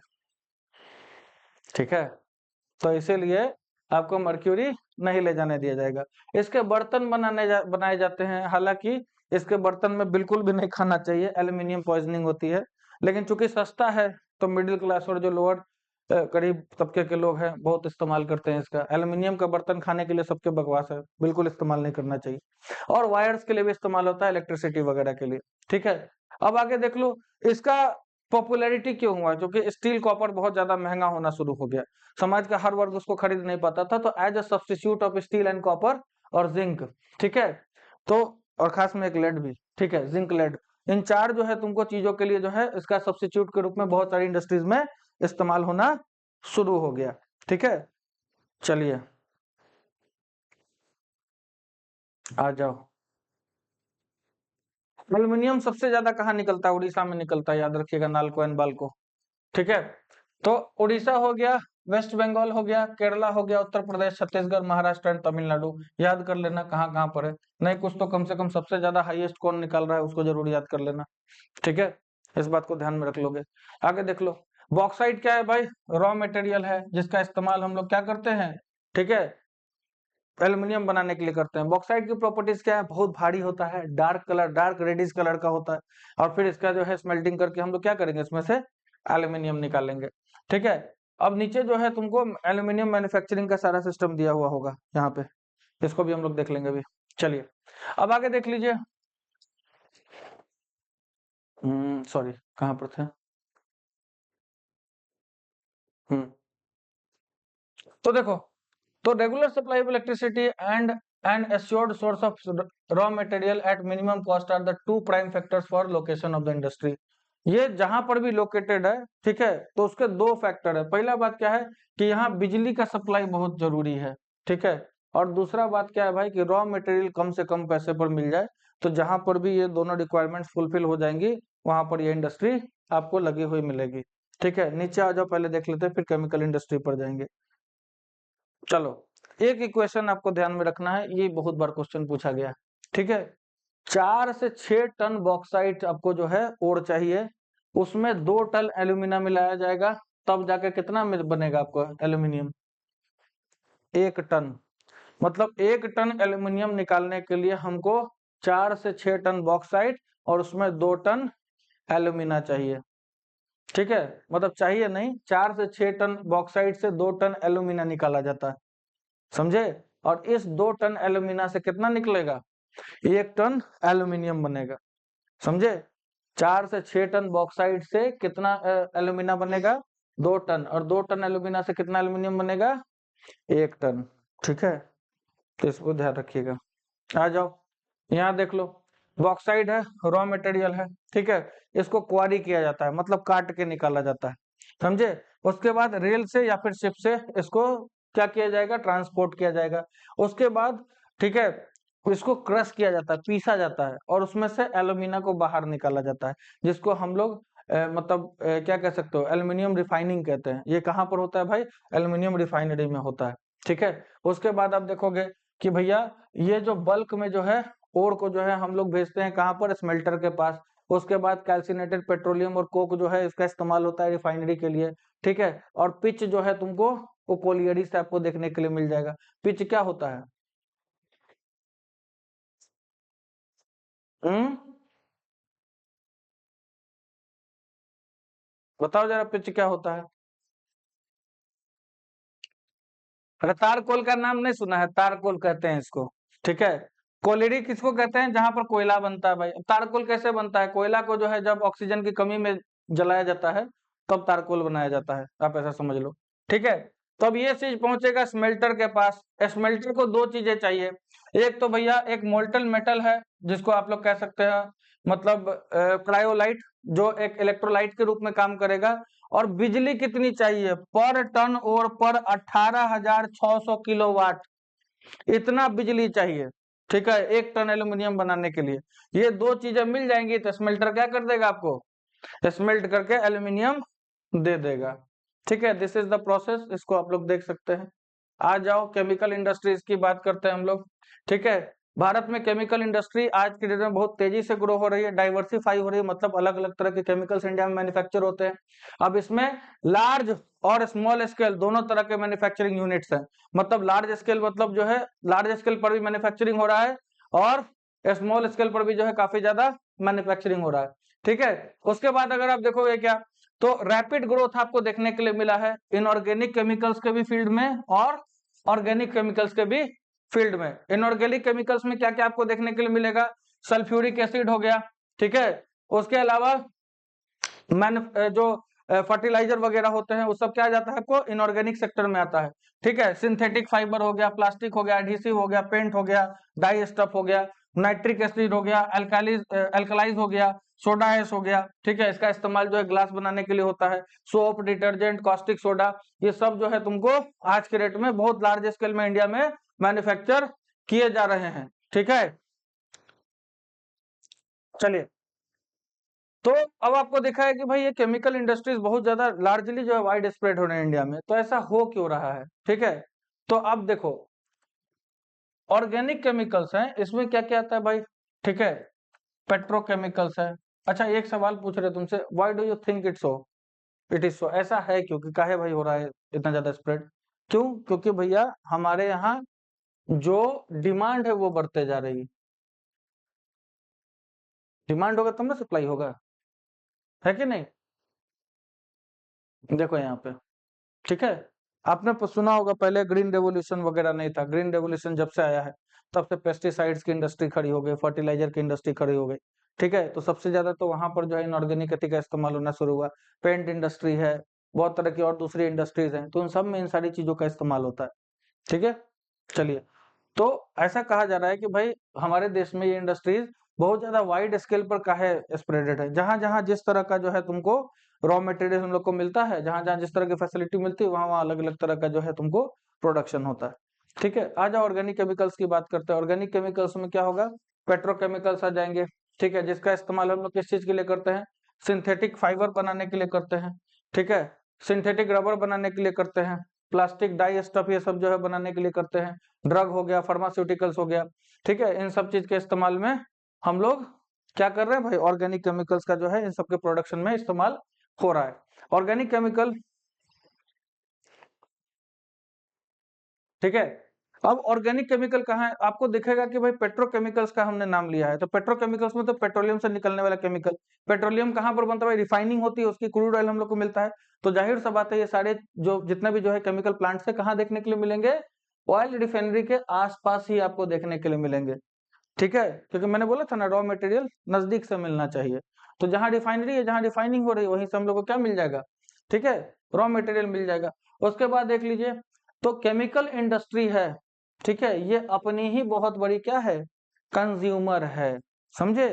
हर एक केमिकल बनाने वाले कंपनी को भी दो चार केमिकल का जरूरत होता है, ठीक है, ताकि वो पार्टिकुलर केमिकल को सिंथेसाइज कर सके। इसलिए कहा जा रहा है the chemical industry is its own largest consumer. Basic chemical जो है तुमको इसकी प्रोसेसिंग होती है, ठीक है। और फिर क्या होता है, इससे दूसरे केमिकल्स बनाए जाते हैं जिसका इस्तेमाल इंडस्ट्रियल एप्लीकेशन में होता है, एग्रीकल्चर में होता है, या फिर डायरेक्टली कंज्यूमर मार्केट में होता है, ठीक है। तो इस तरह का प्रोडक्ट अगर आपको जानकारी है तो उसका लिस्ट वगैरह बनाने के लिए कहा जा रहा है। आज आप फर्टिलाइजर इंडस्ट्री की बात करते हैं। फर्टिलाइजर इंडस्ट्री का जन्म जो है हमारे देश में ग्रीन रिवॉल्यूशन से हुआ है। ग्रीन रेवोल्यूशन ने दो इंडस्ट्री को खड़ा किया, एक फर्टिलाइजर और दूसरा केमिकल पेस्टिसाइड्स को, ठीक है। तो देखो, तो हमारे देश में सबसे ज्यादा क्या होता है भाई, तो नाइट्रोजनस फर्टिलाइजर्स बहुत ज्यादा जो है बनाए जाते हैं, ठीक है। तो इसमें आपको दिखेगा यूरिया हो गया, ठीक है, फॉस्फेटिक फर्टिलाइजर्स हो गया, सॉरी नाइट्रोजनस में खाली यूरिया आता है, तो नाइट्रोजनस फर्टिलाइजर हो गया। उसका दूसरा तरह का फर्टिलाइजर क्या बनता है, तो हमारे यहाँ बनता है फॉस्फेटिक फर्टिलाइजर। और तीसरा अमोनियम जो है तुमको फॉस्फेट जिसको हम लोग बोलते हैं, ठीक है, इसका जो है प्रोडक्शन काफी ज्यादा होता है, ठीक है। इसके अलावा भी आपको कॉम्प्लेक्स फर्टिलाइजर्स होते हैं जिसको एनपीके कहते हैं हम लोग, ठीक है, जिसमें नाइट्रोजन हो गया तुम्हारा एन, पी फॉर फॉस्फेट, ठीक है, और के फॉर पोटाश। क्योंकि पोटेशियम को हम लोग क्या कहते हैं, कैलियम कहते हैं, नाइट्रिक मतलब जो है लैटिन में पढ़ा है ना किसी ने पीरियोडिक टेबल। पोटेशियम के होता है ना, कैलियम कहा जाता है उसको। तो इसमें इतना चंभा की बात क्या है, पोटाश उसी से बनाया जाता है, वो पोटेशियम ही है बेसिकली, ठीक है। चलिए, तो आगे देख लो। तो अब देखो, ये जो पोटाश है ना, ये हमारे देश में नहीं बनता, ये हम लोग को इम्पोर्ट करना पड़ता है, ठीक है। ये हम लोग को इम्पोर्ट करना पड़ता है क्योंकि हमारे पास कॉमर्शियल यूजेबल पोटाश का बहुत ज्यादा रिजर्व नहीं है, ठीक है। किसी भी फॉर्म में पोटेशियम के जो है कंपाउंड्स वगैरह हम लोग को नहीं मिलते हैं कि हम लोग बना पाए। तो आपको एक बात और ध्यान में रखना है कि इसमें एनपीके में जो के है, यानी जो पोटेशियम या पोटाश है, इसका हम लोग को क्या करना पड़ रहा है, इम्पोर्ट करना पड़ रहा है, अपने देश में नहीं होता है। चलिए, अब मैंने आपको बताया था 1960s में भारत में क्या हुआ था, ग्रीन रेवोल्यूशन आया। ठीक है। 1960s में क्या हुआ, भारत में ग्रीन रेवोल्यूशन आया है और इसने क्या किया है, इस इंडस्ट्री को फैलाना शुरू किया देश के दूसरे हिस्सों में भी। गुजरात, ठीक है, तमिलनाडु, उत्तर प्रदेश, पंजाब, केरला, ठीक है। तो अभी आपको दिखेगा क्या कि ये जो जो स्टेट्स हैं, आपको 5 स्टेट्स, गुजरात, तमिलनाडु, उत्तर प्रदेश, पंजाब एंड केरला, ठीक है। तो ये सब जो है जितना भी हमारा फर्टिलाइजर का प्रोडक्शन है उसका 50% ये सारे स्टेट्स ही करते हैं, ठीक है। उसके अलावा दूसरे कौन कौन से स्टेट है जहां पर छोटे मोटे फर्टिलाइजर के जो है प्लांट्स वगैरह या फैक्ट्रीज वगैरह लगी हुई है, तो उसमें आंध्र प्रदेश आता है, उड़ीसा आता है, राजस्थान आता है, बिहार आता है, मध्य प्रदेश, असम, वेस्ट बंगाल, गोवा, दिल्ली, ठीक है, और कर्नाटका, ठीक है। तो इसमें यह ध्यान रखना है। अब आ जाओ सीमेंट इंडस्ट्री, ये भी काफी ज्यादा इंपॉर्टेंट है। तो सीमेंट का इस्तेमाल आपको पता है कंस्ट्रक्शन एक्टिविटी में सबसे ज्यादा होता है, और कोई यूज हो तो बताना मुझे। मतलब घर बनाने के लिए होता है, फैक्ट्री बनाने के लिए होता है, ब्रिज बनाने के लिए, रोड बनाने के लिए, एयरपोर्ट, डैम, या जितना भी जो कमर्शियल एस्टेब्लिशमेंट आप बनाते हैं, दुकान से लेकर के अपनी कंपनी का हेडक्वार्टर तक, उस सब में आपको सीमेंट की जरूरत पड़ेगी। अब आपको पता है सीमेंट का जो मेन इंग्रेडिएंट है वो होता है बेटा लाइमस्टोन। लाइमस्टोन क्या है, भारी भरकम पत्थर होता है, उसको पीसना पड़ता है, ठीक है। उसके अलावा क्या चाहिए आपको, सिलिका चाहिए और जिप्सम चाहिए। उसके अलावा आपको क्या है कि कोयला और इलेक्ट्रिक पावर, ठीक है। मतलब इलेक्ट्रिक पावर और कोयला दोनों इसलिए लिखा हुआ है, बिजली नहीं रहती है, बिजली कटती है, तो उस समय हीट के लिए कोयला का इस्तेमाल किया जाता है, ठीक है। तो हो गया तुम्हारा। तो उसके अलावा क्या चाहिए आपको, रेल ट्रांसपोर्टेशन चाहिए, जहां एक जगह से दूसरे जगह सामान को पहुंचाया जा सके सीमेंट बनने के बाद। चलिए, एक सवाल आपसे पूछा जा रहा है कि भाई कहाँ पर सबसे ज्यादा सस्ता पड़ेगा सीमेंट मैन्युफैक्चरिंग यूनिट बनाना, जहां पर लाइमस्टोन की खदान हो, ठीक है, ताकि रॉ मटेरियल आसानी से प्रोक्योर हो जाए आपको, ठीक है। तो ये आपको कहाँ पर आज के डेट में देखने के लिए मिलता है, तो राजस्थान, गुजरात, ठीक है। तो अभी आपको गुजरात में जो है काफी ज्यादा प्लांट्स देखने के लिए मिलेंगे, जो कि गल्फ कंट्रीज में भी जो है हमारा मार्केट है, मतलब हम लोग यहाँ से क्या करते हैं, एक्सपोर्ट करते हैं। चलिए, तो पहला सीमेंट प्लांट जो है चेन्नई में लगाया गया था 1904 में, अगेन इंपॉर्टेंट है। और जब भारत आजाद हो गया तो उसके बाद ये इंडस्ट्री धीरे धीरे जो है फैलनी शुरू हुई है। आ जाओ ऑटोमोबाइल इंडस्ट्री की बात करते हैं, 2 व्हीलर, 4 व्हीलर, बस, ट्रक, ठीक है, लॉरी, सब कुछ। तो ऑटोमोबाइल जो है आपको क्या चीज का भाई, तो हम लोग ऑटोमोबाइल से हम लोग को क्विक ट्रांसपोर्टेशन प्रोवाइड होता है, ठीक है। मतलब आपको पैसेंजर्स को या फिर आप गुड सर्विसेज, सामान माल भाड़ा भी हम लोग ढोते हैं, है कि नहीं। गुड्स कैरियर देखना ट्रक पर लिखा हुआ रहेगा। तो ट्रक हो गया, बस हो गया, कार हो गया, मोटरसाइकिल हो गया, स्कूटर हो गया, 2 व्हीलर हो गया, जो मल्टी यूटिलिटी व्हीकल होते हैं, ये सब क्या होता है, इंडिया में मैन्युफैक्चर होते हैं अलग अलग सेंटर में, ठीक है। लिबरलाइजेशन के बाद, लिबरलाइजेशन का मतलब क्या हुआ, जब इंडिया ने अपनी इकोनॉमी दुनिया के लिए खोल दी थी, ठीक है। तो उसके बाद आपको दिखेगा क्या कि the coming in of new and contemporary model stimulated the demand for vehicles in the market. जब विदेशी कंपनी का जो है तुम्हारा मार्केट में जो है व्हीकल सब आना शुरू हुआ, ठीक है, तो इसने क्या कर दिया, यहाँ के मार्केट को और ज्यादा स्टिमुलेट कर दिया, डिमांड बढ़ गई यहाँ की, ठीक है। मतलब हमारे यहाँ का भी जो है मतलब जो हमारे यहाँ भी जो है दूसरे देशों का सामान बिकना शुरू हो गया। भारत की भी बहुत सारी कंपनीज है दूसरे देश में जो अपना सामान बेचना शुरू कर दी, जिससे आपको दिखेगा क्या कि हमारे देश में काफी ज्यादा हेल्दी ग्रोथ हुआ है, किस चीज का, पैसेंजर कार का, 2 व्हीलर, 3 व्हीलर का, ठीक है। इंडस्ट्री जो है बेसिकली दिल्ली, गुरुग्राम, मुंबई, पुणे, चेन्नई, कोलकाता, लखनऊ, इंदौर, हैदराबाद, जमशेदपुर और बेंगलुरु में लोकेटेड है, ठीक है। नोएडा में काफी ज्यादा इसका सेंट्रलाइजेशन है, मारुति सुजुकी वगैरह वहीं पर है शायद।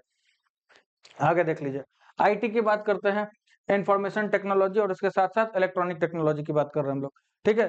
तो आईटी क्या है भाई, आज के डेट में पता है आपको, जो सबसे ज्यादा मॉडर्न मीन्स ऑफ कम्युनिकेशन है वो आईटी है। इंटरनेट वगैरह हो गया, इंटरनेट से रिलेटेड और सर्विसेज हो गए, वो सब इसी में आते हैं, सोशल मीडिया नेटवर्क वगैरह सब कुछ इसी का हिस्सा है, ठीक है।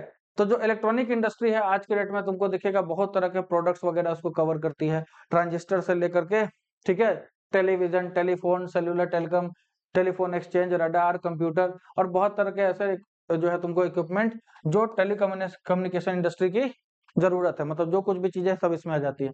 बेंगलुरु को हम लोग सिलिकॉन वैली ऑफ इंडिया कहते हैं, क्योंकि इंडिया ने बेंगलुरु को क्या किया है, इलेक्ट्रॉनिक हब के रूप में, इलेक्ट्रॉनिक कैपिटल ऑफ इंडिया के रूप में क्या किया है, डेवलप किया है, ठीक है। दूसरे और इंपॉर्टेंट सेंटर्स जहां पर जो है इलेक्ट्रॉनिक गुड्स बनाए जा रहे हैं, कौन कौन से भाई, तो मुंबई हो गया, दिल्ली हो गया, हैदराबाद, पुणे, चेन्नई, कोलकाता, लखनऊ, कोयम्बटूर, ठीक है। मेजर इंडस्ट्री कंसंट्रेशन अभी भी कहाँ पर है? बेंगलुरु में है, सेकंड नंबर नोएडा में है, मुंबई में है, चेन्नई में है, हैदराबाद में है, पुणे में है। ठीक है। मेजर इम्पैक्ट जो है इस इंडस्ट्री का आज के डेट में आप देखोगे, सबसे बड़ा इम्पैक्ट क्या है? बहुत ज्यादा एम्प्लॉयमेंट जनरेशन किया है। ठीक है। सबसे ज्यादा रोजगार जो है आज के डेट में यही इंडस्ट्री आपको निकाल करके दे रही है। वो अलग बात है कि आज के दिनों में सबसे ज्यादा बेरोजगार भी इधर ही के लोग हैं। तो देखो आज के डेट में जो कंटिन्यूअस इंक्रीज हुआ है, तुम्हारा जो ग्रोथ हुआ है हार्डवेयर और सॉफ्टवेयर में, यही जो है की सक्सेस है तुम्हारा आईटी इंडस्ट्री का भारत में। ठीक है। जितना ज्यादा ग्रोथ होगा उतना ज्यादा जो है लोग इसकी पढ़ाई करेंगे और उतना ज्यादा जो है एम्प्लॉयमेंट आपको देखने के लिए मिलेगा। अब आ जाओ थोड़ा सा हम लोग रिस्पॉन्सिबिलिटी की बात करते हैं। हमारी जो है जो कह सकते हो कि इकोनॉमिकल डेवलपमेंट देख लिया, क्या फायदा था वो देख लिया। अब थोड़ा सा हम लोग पॉल्यूशन वगैरह के बारे में बात करेंगे कि भाई ये इंडस्ट्रियलाइजेशन से सब कुछ अच्छा नहीं हो रहा, कुछ बुरा भी हो रहा है, पॉल्यूशन आ रहा है भाई। ठीक है। तो इंडस्ट्रियल पॉल्यूशन और इन्वायरमेंट डिग्रेडेशन, जितना भी इन्वायरमेंट डिग्रेड वगैरह हो रहा है, दिल्ली का पानी से लेकर हवा जो खराब हो गया है, उसके पीछे इंडस्ट्रियल पॉल्यूशन एक बहुत बड़ा फैक्टर है। समझे? आ जाओ। तो आपको पता है भारत के इकोनॉमिक ग्रोथ में भाई उद्योग धंधों ने, इंडस्ट्रीज ने बहुत ज्यादा योगदान निभाया है, बिल्कुल इसमें कोई दो राय नहीं है। लेकिन साथ ही साथ land pollution, water pollution, air pollution, land और जो है तुम्हारा नॉइज पॉल्यूशन बढ़ाया, जिससे क्या हो रहा है? एनवायरमेंट का डिग्रेडेशन हो रहा है। ठीक है। उसके अलावा क्या है भाई, इस चीज को, ये जो पॉल्यूशन हो रहा है, इसको हम लोग नजरअंदाज नहीं कर सकते, इसके बारे में थोड़ा ध्यान देना पड़ेगा। तो इंडस्ट्रीज क्या है भाई? चार तरह के पॉल्यूशन के लिए रिस्पॉन्सिबल है। पहला वायु प्रदूषण, दूसरा जल प्रदूषण, थल प्रदूषण और नॉइज पॉल्यूशन। ठीक है। ध्वनि प्रदूषण इसको हिंदी में कहा जाता है। आ जाइए एयर पॉल्यूशन की बात करते हैं। एयर पॉल्यूशन कब बोलेंगे भाई? जब अनडिजायरेबल गैसेस, जिसकी जरूरत नहीं है, हानिकारक हार्मफुल गैसेस जैसे सल्फर डाइऑक्साइड, कार्बन मोनोऑक्साइड हो गया, ठीक है, ये सब हवा में काफी ज्यादा बढ़ जाए। उसके बाद एयर में जो है जो पार्टिकुलेट मैटर है, छोटा छोटा मैटर जो है आपको डस्ट का जो है या सॉलिड लिक्विड के जो है छोटे छोटे जो है आपको पार्टिकल्स अगर इसमें बढ़ जाए, ठीक है, ये स्मोक हो गया तुम्हारा। ठीक है। तो उसके बाद देखोगे तो इन सारी चीजों से क्या होता है? तुम्हारा एयर पोल्यूशन कॉज होता है, मतलब हवा का हार्मफुल हो जाना। ठीक है। जो हम सांस नहीं ले सके, इसी को हम लोग क्या कहेंगे?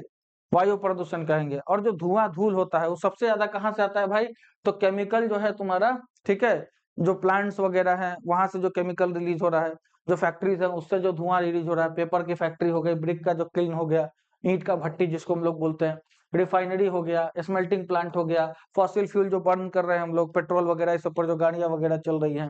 ठीक है। बड़े और छोटे फैक्ट्रीज है जो पॉल्यूशन नॉर्म्स को बिल्कुल भी ध्यान नहीं देते और नजरअंदाज करके जो है, ठीक है, इस तरह के गैसेस को रिलीज कर रहे हैं। ठीक है। उसके अलावा देखो ये क्या कि भाई जो टॉक्सिक गैस लीक हो जाता है वो भी काफी ज्यादा लॉन्ग टर्म इफेक्ट देखोगे तो उसका भी काफी ज्यादा बहुत खतरनाक स्थिति है। 1984 में इंडिया में एक त्रासदी हुई थी, भोपाल गैस त्रासदी, आपने पढ़ा होगा इसके बारे में। यूनियन कार्बाइड नाम की कंपनी थी, ठीक है, इसने methyl isocyanide, MIC, methyl isocyanide gas का कॉन्सेंट्रेशन कर रखा था और रातों रात लीक हो गया। ठीक है। हजारों की संख्या में लोग मरे थे। चलिए, तो इससे क्या होता है भाई? तो जानवरों, इंसानों के ऊपर, इंसानों के हेल्थ के ऊपर, जानवरों के हेल्थ के ऊपर, प्लांट्स, बिल्डिंग, एटमॉस्फेयर, सबको नुकसान पहुंचा रहा है। बिल्डिंग को कैसे? ताजमहल जाकर के देखो, ताजमहल का संगमरमर खराब हो रहा है। ठीक है। इसके कारण, समझे? वाटर पॉल्यूशन, अब ताजमहल बचाना क्या जरूरी है? भारत में सबसे ज्यादा टूरिज्म से पैसा वही देता है हमको। सबसे ज्यादा पैसा अगर किसी मॉन्यूमेंट को देखने के लिए सबसे ज्यादा लोग आते हैं ना, ताजमहल को देखने के लिए आते हैं। ठीक है। Symbol of love. आगे देखिए, वाटर पॉल्यूशन की बात करते हैं। वाटर पॉल्यूशन तब होता है जब इनऑर्गेनिक और ऑर्गेनिक दोनों तरह का इंडस्ट्रियल वेस्ट जो है तुम्हारा पानी में मिल जाए, नदियों में मिल जाए। मेन जो इसके दोषी कौन है भाई? जो पेपर है, पल्प है, केमिकल इंडस्ट्री है, टेक्सटाइल है, डाइंग है, पेट्रोलियम रिफाइनरीज है, उसके अलावा टैनरीज है जहां पर चमड़े का उद्योग होता है, उसको ये कहते हैं टैनिंग कहते हैं उस प्रोसेस को। उसके बाद इलेक्ट्रोप्लेटिंग इंडस्ट्री हो रहा है। ठीक है। तो ये सब क्या होता है भाई? अपना जो जितना भी हानिकारक डाई हो गया, डिटर्जेंट हो गया, एसिड हो गया, साल्ट हो गया, हेवी मेटल्स हो गया, जैसे लेड हो गया, मर्क्यूरी हो गया, pesticide, fertiliser, synthetic chemicals, carbon, plastic, rubber, ये सब पानी में क्या हो रहा है? लोग डिस्चार्ज कर रहा है। ठीक है। Fly ash, phosphogypsum and iron steel slag, ये सब भी जो है मेजर सॉलिड वेस्ट है जो आपको इंडिया के पानी में देखने के लिए मिल सकता है। थर्मल पॉल्यूशन का मतलब क्या होता है? आगे देख लो, थोड़ा तेज बढ़ रहे हैं हम लोग, जल्दी खत्म कर दें तो बड़ा लंबा हो जाएगा। थर्मल पॉल्यूशन का मतलब क्या है भाई? पानी का टेम्परेचर एकदम से बढ़ जाना, मतलब पानी में अगर हम गर्म पानी ऐड कर दे रहे हैं, ठीक है, तो क्या हो रहा है भाई, थर्मल पॉल्यूशन कर रहा है। जब हॉट वाटर जो कि फैक्ट्री से निकलता है, थर्मल पावर प्लांट से निकलता है, इसको डायरेक्ट हम लोग रिवर में डाल देते हैं, ठीक है, तालाब में डाल देते हैं बिना ठंडा किए हुए, तो इससे क्या होगा आप अंदाज सोच लो। पानी के अंदर जो जलीय जीव है जी पाएंगे? नहीं जी पाएंगे, ठीक है। वाटर जो न्यूक्लियर पावर प्लांट से होता है, ठीक है, न्यूक्लियर पावर प्लांट में इधर से एकदम कूल वाटर डाला जाता है, उधर से एकदम खौलता पानी निकलता है, ठीक है। यही मैकेनिज्म है हीट को उसमें कम करने का, स्टेबल करने का। तो और जो भी वेपन प्रोडक्शन फैसिलिटी होता है, ठीक है, तो इससे जो भी जो है तुमको निकाला जा रहा है, अगर उस तरह का पानी अगर आदमी के कंटेंट कांटेक्ट में आ जाए तो उसको कैंसर हो सकता है, बर्थ डिफेक्ट्स हो सकते हैं, गूंगा बहरा, ठीक है, क्योंकि रेडियो एक्टिव एलिमेंट्स है ना उसमें, ठीक है। तो इस तरह का प्रॉब्लम आपको देखने के लिए मिलेगा, मिसकैरेज हो सकता है, ठीक है, गर्भवती महिलाओं का जो है बच्चा खराब हो सकता है। उसके बाद जो है सॉइल और वाटर पॉल्यूशन जो है इससे काफी ज्यादा रिलेटेड है, मतलब पानी गंदा है, आसपास का मिट्टी भी गंदा कर देगा, सोचने की बात है, ठीक है। तो हम लोग जो डंप कर रहे हैं वेस्ट, खासकर ग्लास हो गया, हार्मफुल केमिकल हो गया, इंडस्ट्रियल एफ्लुएंट्स हो गया, पैकेजिंग, साल्ट, गार्बेज, ये सब जो है मिट्टी को क्या कर देता है, बर्बाद कर देता है, यूजलेस बना देता है, ठीक है।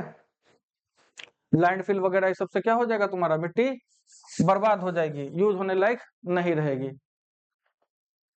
चलिए, रेन वाटर क्या होता है, उसके बाद और ज्यादा नुकसान करेगा, वो बारिश के पानी के साथ जो है परकोलेट होकर के नीचे वाटर टेबल भी पहुंच जा रहा है लोग, केमिकल सब, ठीक है, जिससे क्या हो रहा है, तुम्हारा जो अंडरग्राउंड वाटर है वो भी कंटेमिनेट हो जा रहा है, और जो हम लोग पानी पीते हैं उससे भी हम लोग को दिक्कत हो रहा है। जैसे आर्सेनिक पॉइजनिंग एक तो कॉमन तुमने देखा होगा, किसी का नाखून बहुत ज्यादा अजीब सा होगा, फटा फटा टाइप का, मतलब उसके पानी में आर्सेनिक जरूर है, ठीक है। नॉइज पॉल्यूशन, एक लिमिट है तुम्हारा, उस लिमिट से ज्यादा साउंड, फिर साउंड नहीं होता, शोर हो जाता है, समझे, आपको अजीब लगने लगेगा, इसी को बोलते हैं नॉइज पॉल्यूशन, ठीक है। तो आज के डेट में आपको देखिएगा कि भाई नॉइज पॉल्यूशन से सिर्फ इरिटेशन और गुस्सा नहीं आता, इससे आपको हियरिंग इंपेयरमेंट हो सकता है, आपका सुनने का क्षमता खत्म हो जाए, या हार्ट रेट बढ़ जाए। कभी कभी देखना हॉस्पिटल्स के बाहर लिखा हुआ रहता है प्लीज हॉर्न न बजाएं, क्योंकि हार्ट के पेशेंट से एकदम से बड़ा सा भोंपा वाला हॉर्न बजा दोगे, बुलेट का पटाखा लगा दोगे, हो सकता है खत्म हो जाए सब। या दिवाली वाले के टाइम में भी कहा जाता है कि ऐसे इलाकों में खासकर दिल के मरीज वगैरह हैं तो बहुत तेज जो आवाज वाले जो है पटाखे वगैरह नहीं चलाए, ठीक है। तो बहुत तरह का जो है तुम्हारा ब्लड प्रेशर इंक्रीज हो सकता है, और ये बहुत तरह के फिजियोलॉजिकल इफेक्ट इसके हो सकते हैं। अनवांटेड साउंड जो है, जो आपको पसंद नहीं है, काफी ज्यादा इरिटेशन आपको कर सकता है, चिंता स्ट्रेस का कारण बन सकता है। इंडस्ट्रियल और कंस्ट्रक्शन एक्टिविटी जहां पर बहुत हो रहा है वहां बहुत हेवी मशीनरी चलती है, ठीक है, बहुत आवाज होता है। फैक्ट्री का इक्विपमेंट हो गया, जनरेटर हो गया, वो जो सॉ होता है, आरी मशीन वाली जो होती है जिसमें लकड़ी जो है चलता है, काटा जाता है, उससे भी काफी ज्यादा आवाज होता है, ठीक है। हाँ, इलेक्ट्रिक ड्रिल वगैरह हो गया, न्यूमेटिक और इलेक्ट्रिक ड्रिल है, इससे भी जो है काफी ज्यादा क्या होगा, नॉइज होगा। देखते हो एक छेद करते हो पूरा एकदम आवाज होना शुरू हो जाएगा, तो बिल्कुल भी अच्छा नहीं लगता, और ये बिल्कुल भी अच्छा नहीं है आपके मेंटल हेल्थ के लिए, समझे, और कार्डियक हेल्थ के लिए, ऑलवेज रिमेम्बर। चलिए, इन्वायरमेंटल डिग्रेडेशन को कैसे हम लोग कंट्रोल कर सकते हैं, जिन सारी चीजों को करने से डिग्रेडेशन हो रहा है उसको कम कर दो, हो जाएगा तुम्हारा सही, ठीक है। तो हर litre of waste water discharge जो होता है हमारी इंडस्ट्री से, उससे क्या होगा, तुम्हारा 8 गुना ज्यादा जो है तुम्हारा जो फ्रेश वाटर है वो पॉल्यूट हो रहा है, ठीक है। मतलब 1 लीटर इंडस्ट्रियल वेस्ट कितना लीटर पानी को बर्बाद कर रहा है, 8 लीटर पानी को बर्बाद कर रहा है। तो हम लोग इंडस्ट्रियल पॉल्यूशन को, how can be industrial pollution of fresh water be reduce, कैसे रोक सकते हैं कि हमारा जो फ्रेश वाटर के सोर्सेज है उसको, ठीक है, खत्म कर दे, मतलब उसको मतलब बचा करके रखे, मतलब उतना ज्यादा पॉल्यूशन ना हो वहां पे। तो सबसे पहले क्या करना है आपको, मिनिमाइजिंग यूज, एक सेकेंड, हाँ हाँ ठीक ठीक ठीक, चलिए। नया पानी इस्तेमाल करने से अच्छा है कि हम लोग क्या कर सके, एक ही पानी को बार बार रीयूज कर सके, रिसाइकल कर सके, 2 या 2 से ज्यादा सक्सेसिव स्टेज में।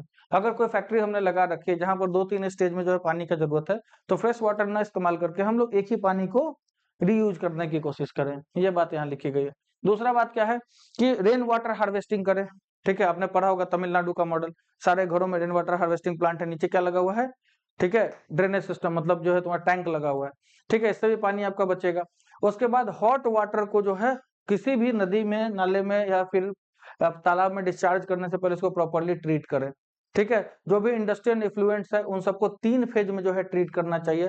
पहला प्राइमरी ट्रीटमेंट होना चाहिए, ठीक है, जो मैकेनिकल जो है तरीकों के द्वारा किया जाएगा, जिसमें स्क्रीनिंग होगी, ग्राइंडिंग होगी, ठीक है। उसका जो फ्लोक्यूलेशन होगा, सेडिमेंटेशन होगा। बेसिक का मतलब क्या, उसको अच्छे से पीस पीस के छोटा कर देना, ठीक है, और उसके बाद उसको रहने देना। जितना भी मोटा मोटा पार्टिकल है वो नीचे बैठ जाएगा, उसको निकाल दिया जाएगा पानी में से। अब 70% गंदगी निकल गई, लगभग 30% गंदगी है। दूसरा बात क्या है, बायोलॉजिकल प्रोसेस है। बायोलॉजिकल प्रोसेस, उसमें कुछ ऐसे बैक्टीरिया छोड़ देना जो क्या करेंगे, बाकी जो बचा हुआ थी उसको डिकम्पोज कर देंगे, खत्म कर देंगे, ठीक है। और टर्शियरी ट्रीटमेंट में बायोलॉजिकल, केमिकल और फिजियोलॉजिकल प्रोसेस का इस्तेमाल किया जाएगा, जिससे वेस्ट वाटर को हम लोग क्या करेंगे, रिसाइकल करेंगे। चलिए, over drawing of ground water. अब जरूरत से ज्यादा अगर आप पानी को खींचोगे, ठीक है, तो क्या कहते हैं जमीन से, तो तुम्हारा क्या होगा, यहाँ पर भी जो है तुमको वाटर रिसोर्स के लिए बहुत बड़ा थ्रेट है, क्योंकि वाटर टेबल डाउन हो जाएगा, ठीक है। तो उसके बाद देख लीजिए, तो इसके लिए भी क्या करना है हम लोग को, इसको लीगली रेगुलेट करना है, मतलब कुछ लीगल एक्शन इसके अगेंस्ट जो है होना चाहिए, सोच समझ के जो है रेगुलेट करना चाहिए हम लोग को, ठीक है। जो पार्टिकुलेट मैटर है हवा में, उसको हम लोग क्या कर सकते हैं, कम कर सकते हैं। जो स्मोक स्टैक्स जो फैक्ट्री के द्वारा, उसके ऊपर फिल्टर्स लगा करके, ठीक है, जिससे कम से कम जो है तुम्हारा क्या हो सके, ठीक है, पार्टिकुलेट मैटर जो है तुम्हारा बाहर निकल सके। दूसरा बात क्या है कि इलेक्ट्रोस्टैटिक प्रिसिपिटेटर्स होते हैं, ठीक है, जैसा तुमने देखा होगा आज के डेट में जो बाइक में कैटालिटिक कन्वर्टर होता है, ठीक है, वही सेम काम करता है तुमको इलेक्ट्रोस्टैटिक प्रिसिपिटेटर, ठीक है। जो भी जो स्मोक वगैरह है उसके अंदर का जो हार्मफुल चीज है उसको वो क्या कर देगा, रोक देगा, कम कर देगा।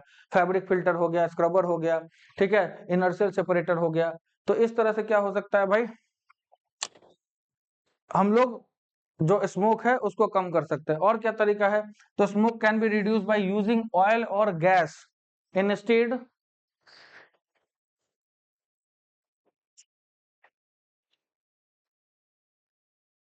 ठीक है, instead of coal in factories. हम लोग ऑयल और गैस का इस्तेमाल करें तो ऑयल और गैस में कम धुआं निकलेगा।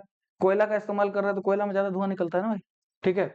मशीनरी और इक्विपमेंट है उसको भी हम लोग क्या करना चाहिए, ठीक है, जो बहुत ज्यादा साउंड ये करते हैं उनको उसमें साइलेंसर लगाना चाहिए, जिससे क्या हो जाएगा, उसका आवाज बहुत हद तक कम हो जाएगा। जितना भी मशीनरी है उसको दोबारा से रीडिजाइन करना चाहिए, एनर्जी इफिशियंसी उसकी जो है थोड़ी सी बेटर हो जाए और आवाज जो है थोड़ा सा कम हो जाए। नॉइज एब्जॉर्बिंग मटेरियल का इस्तेमाल करना चाहिए अपने पर्सनल यूज के लिए भी। अगर बहुत ज्यादा नॉइजी इलाके में हो तो ईयरप्लग्स वगैरह जो है इस्तेमाल करो, ठीक है। ईयरफोन्स वगैरह जो है इसका आप इस्तेमाल कर सकते हो, ठीक है। अरे सॉरी, उल्टा बोल दिया मैंने, कट।